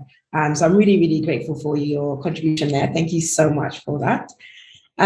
So I believe that we are now on to our event summary and outcome, presented by Mary Currick, the Director for Building Institutions and Networks at YOUTHGETHER so YOUTHGETHER Global. Mary, are you available? I'm here. Wow, packed full of gems that we heard today. And I took copious notes, lots of them. And so I'm just going to kind of go briefly through them. And then I'm going to end up with what the outcome in my mind as consolidating everything that I've heard and seen today. So, you know, first, Tanisha, thank you. What a great job you've done, yay, of not only introducing and keeping us on flow, but also to let us know what we're doing here today and to kind of give us an explanation at the very beginning of what ECOSOC is all about and what this Youth Forum's sort of genesis and how we're moving forward to rebuild from COVID is basically where we're at here for the youth. And then from the standpoint of YOUTHGETHER Global, to explore the applications for a sustainable future. And we went through the idea of empowerment, best practice for actions, identification of resources, and exploring potential for building back from COVID-19, all of these things wrapped into what we were trying to do today. Dr. Ada, always wonderful with being right on cue with what we need to be doing, always, not only from YOUTHGETHER Global, but for all the activities and events that she's involved in with youth. So this event, of course, with youth actions towards sustainable future in concert with the UN agenda. So thank you, Dr. Ada. Then we moved on to Ambassador Dr. Bannister Devon, whom I interviewed on my platform not long ago. So thank you very much. Love how he ties the talent side of education to the official part of taking that education and degrees and moving it into a space where you can actually have a sustainable future and career. And so Ban Arts that he kind of leads allows us to take that talent and bridge, I love the word bridge it to impact, and achievement. Learning and teaching and partnerships and a full-scale approach to official education that translates into money and job security and moving on with your impact life that you have. So they help to equalize resources. Love that word, equalize the resources so that it's fair for all and provide opportunities, particularly to those less privileged. So thank you, Dr. Devon. Dr. I'm probably not going to say the name right, but Atashande. Okay, Dennis. I'm going to say Dr. Dennis. Culture is very important, but doesn't make us different. I love that saying. Does not make us different. We must work together, and education should be a diversity endeavor, appreciating all people in a global setting. So if I don't say these quotes exactly the way that they were said, please excuse. But those are some of the takeaways that I have gotten. His Excellency, Dr. Osita Anamika, with YOUTHGETHER Global Initiatives, kind of reviewed a bit about what we're doing there. And the focus for 2022, empowerment, exchange, education, and entrepreneurship, the 4 big E's there. And what we're doing now is the new resource development for youth and support through the SDGs, and that YOUTHGETHER Global, we're all about capacity development, deployment and development, and leading and sustaining through their dreams. And what I love that he said, and I've heard him say it a whole bunch, is become job creators, not job seekers. That is what we're after in that entrepreneurship vein. So becoming leaders and identifying resources and opportunities, what we're all about here at YOUTHGETHER Global. And then Dr. Anne-Marie Armstrong, what a wonderful presentation that started out very personal. And we all love those personal stories that get us right off the bat. And the pictures that she shared of her 15-year-old daughter and how she was pre-pandemic, the vibrance that she was exhibiting, and then how she came to maybe more a depressive state, isolated, and how that impacts the youth is what she was sharing with us. So some of the jarring statistics that she shared with us on how challenging the results will be and how hard it is for us to turn those around, and that we really need to pay attention to mental health right now, and that would be a global concern. Ensure that every child has access to high quality, affordable mental health care is one of the takeaways I've got there, and to teach them to act on their own behalf, to kind of step up and understand that it's often on your own shoulders if you need to kind of see where you can find help, along with the people around you who need to be aware and watching what's going on. Dr. Dexter Todd, the quote that he shared with from Nelson Mandela, "Education is the most powerful weapon which one can use to change the world," hit me strong, and I'm sure it did a lot of you. And so we went on to another quote, "Education's purpose is to replace an empty mind with an open one." I hope everyone remembered that. What keeps us in poverty around the world is a lack of education, something he mentioned. And then once you have a dare to dream, you must pursue your dream and consider it absolutely necessary to go after that dream. So we can no longer think nationally. This is a big takeaway from this one. We can no longer think nationally in your own box.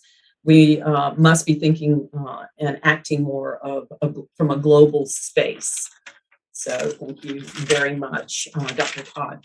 Queen Zainab Idris, if I said your name right, transformation can happen through agriculture and agribusiness as a pathway to sustainable development for youth. Wonderfully put, and honestly, such a big topic, especially in certain areas of the world, particularly Africa. That youth really see that as a family thing that's always been done. It's almost like gardening. It's not really something that they look at as sustainable for themselves, and it doesn't excite them.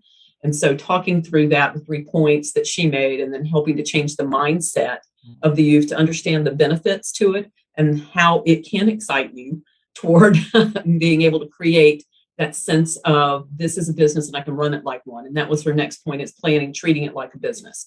And then action, empower with success stories, consistent support and skills development, and give them a voice. Allow them to be involved in how it rolls forward. Not every agricultural business is going to look the same.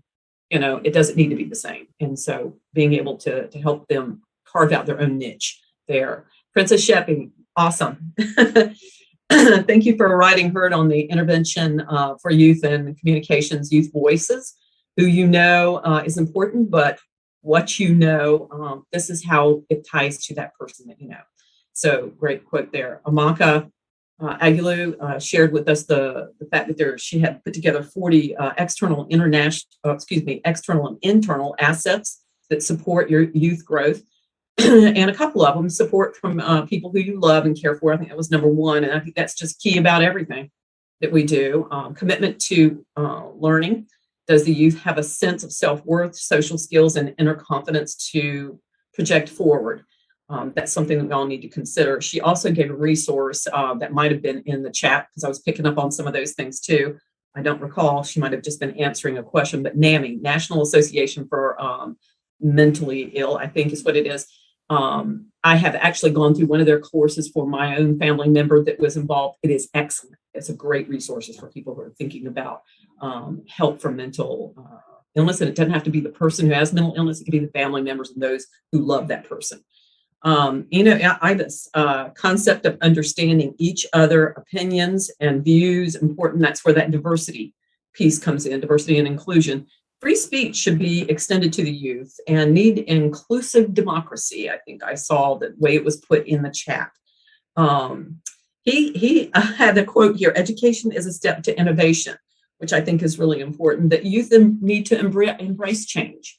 And I think there's some thought there that maybe they're not as inclined to do so. Simeon Peters, important to build on different types of education, mathematical, linguistic, musical, so that it's broad scope, not just narrowed. Help youth to self-discover, that they be able to solve problems on their own better if they would be more inclined to understand themselves better. Create systems for transformation. Education alone does not change the mind and isn't structured to help youth discover themselves. But if we can empower them in a way that can help them solve their own problems, they'll be able to help solve bigger problems around the world. And those that tie to the SDGs, most important. So social intelligence, very important there too. He mentioned that. So also Her Excellency, Dr. Diana Kennelly.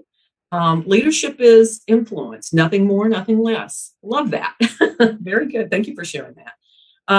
Current education systems do not address talent development for youth. And how do we create these tools, these environments and tools that help youth uniquely find their unique talent so that they can serve from that unique talent? So how do we work toward a solution there? And that was a question she brought up. She shared a couple of resources, the DISC test and also the Gallup Strength Finder as potential resources for us to check out further. So thank you, Diana.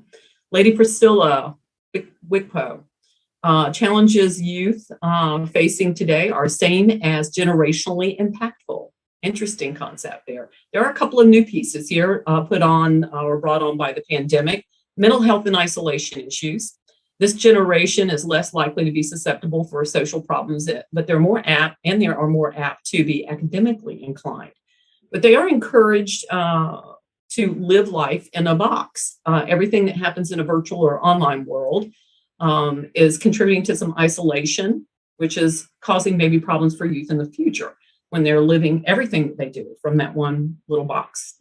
So they're more academically better. They need to be better prepared for work environments, which we feel like they're not right now. And they need to learn the importance of their own purpose, because just like Ambassador Kennelly said, that sense of purpose and that talent that's tied to it is what propels you forward. Dr. Zeta, or Zadie, ignite youth as small kids toward taking active part in implementing human rights and sustainable development, and make it interesting and approach them on their own level. That's what I took away from that, and very good about getting them younger instead of at that teenage age. Dr. Dylan Fraser, what a great speaker. Very good job. Education isn't just for self-gratification, but for the betterment of mankind. What a beautiful way of putting it. Every challenge of society impacts all, and more dialogue between youth and government so that they include youth voices in what they're doing is important. And youth need to know their rights so that they can know how they are protected and utilize that. His Excellency, Ambassador Dr. Dennis Antoine, need for retooling, retraining, and relearning for all is a reality that we need to face right now. Tech skills for taking advantage of digital economy is essential for youth. Yes, thank you for that. And the need for data centers, cybersecurity, and everything that comes along with that cybersecurity, important. And becoming tech wise is understanding the logic of technology. Very good. So thank you so much. So in all of that, the sort of the big picture outcome that I see is that we need more inclusive education, diversity, and all on a global platform, so that we're not in our own little silos. We need to equalize resources and opportunities so that everybody has a share opportunity there. Empower mindset shifts for self-discovery and provide consistent support. Help youth envision benefits to agriculture as a business and embrace their own dreams. Youth need to envision entrepreneurship to create jobs and embrace change in innovation. And globally, we need to address mental health aggressively and broadly. Education, as a structure as it is right now, it doesn't really work globally, and we need to really concentrate on preparing these youth for work and help them discover their own unique talents and purpose so that they can contribute and help themselves solve their own problems as well as the bigger problems out in the world. So those are just some of the bigger takeaways that I came out with, and I'm going to turn it back over to you, Tanisha, and just say what a wonderful event So kudos and praise to the organizers. Thank you very much. Thank you. Yes, definitely. And in fact, really, really lots of praise to Dr. Adan as well for her time in putting this together, even while we are here. So I guess our final speaker today will again be His Excellency, His Royal Highness Prince Dr. Asita Animeka, Chairman of the Governing Council, YOUTHGETHER Global, and President for Saharan Open University Africa. I think I've said YOUTHGETHER so many times now, I can't say it anymore. Please, Your Excellency, you have the floor.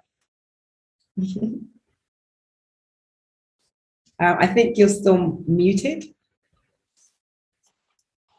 Thank you so much, Tanisha. Thank you for excellent moderation. Thank you for your time, and thanks for all the effort you put into this. I want to begin by saying thank you to His Excellency Ambassador Dr. Dennis Antoine. He has always been my mentor. I learned so much from him since I started this work with Dr. Ada, and I have to learn more because he has an open door. Thank you so much, Your Excellency. God bless you, sir. God bless you. My Madam Chancellor, thank you for this one, and thank you for working so assiduously, behind the scenes for the last 2 months to organize this. I worked with you, so I knew how much work you put into it. Dr. Bannister Devon, I want to thank you so much for being here. You've always been here with us. I want to thank you also for your commitment to the cause of YOUTHGETHER Global.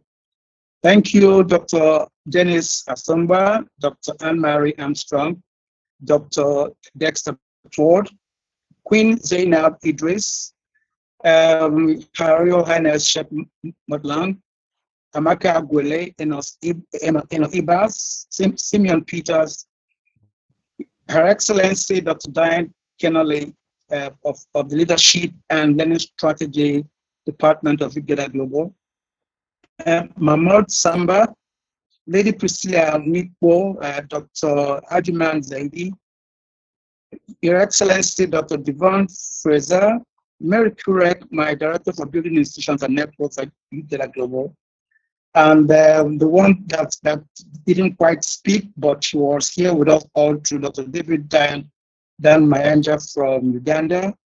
I want to thank you all as we march on to 2030. We're 8 years away from where we're going, and we're going to keep at it. And we're going to keep working with you and recording our achievements together. Thank you again. Thank you again. Thank you so much. God bless you all. Thank you. Thank you so much. So I think that amazingly, we have gotten through so much information today. I don't even know how. I don't know how we'll quantify it all. But I can definitely say there's a lot of contact details that have been shared into the chat area, and definitely for those of you who have come here to look for networking opportunities, because that was highlighted often about the value and importance of it. I do think we should make sure that you have collected any of those details and have shared those on. And I'm very aware that there's a full calendar of events happening between the 19th to the 20th. Please do take time to have a look at the full calendar and participate. Right? So we did also stream live on YouTube. I'm not sure how the relationship works with YouTube and Zoom, but you can definitely catch some of the chat over there. And I think if you need anything else, contact with Dr. Ada and the team at YOUTHGETHER Global.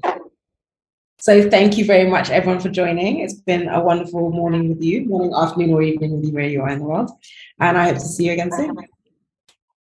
Bye now. Thank you. Thank you, everyone. Thank you. Thank you. God bless you, Your Excellency. Thank you for your time. Been an honor. God bless you all. Thank you all. Thank you, everyone. Thank you.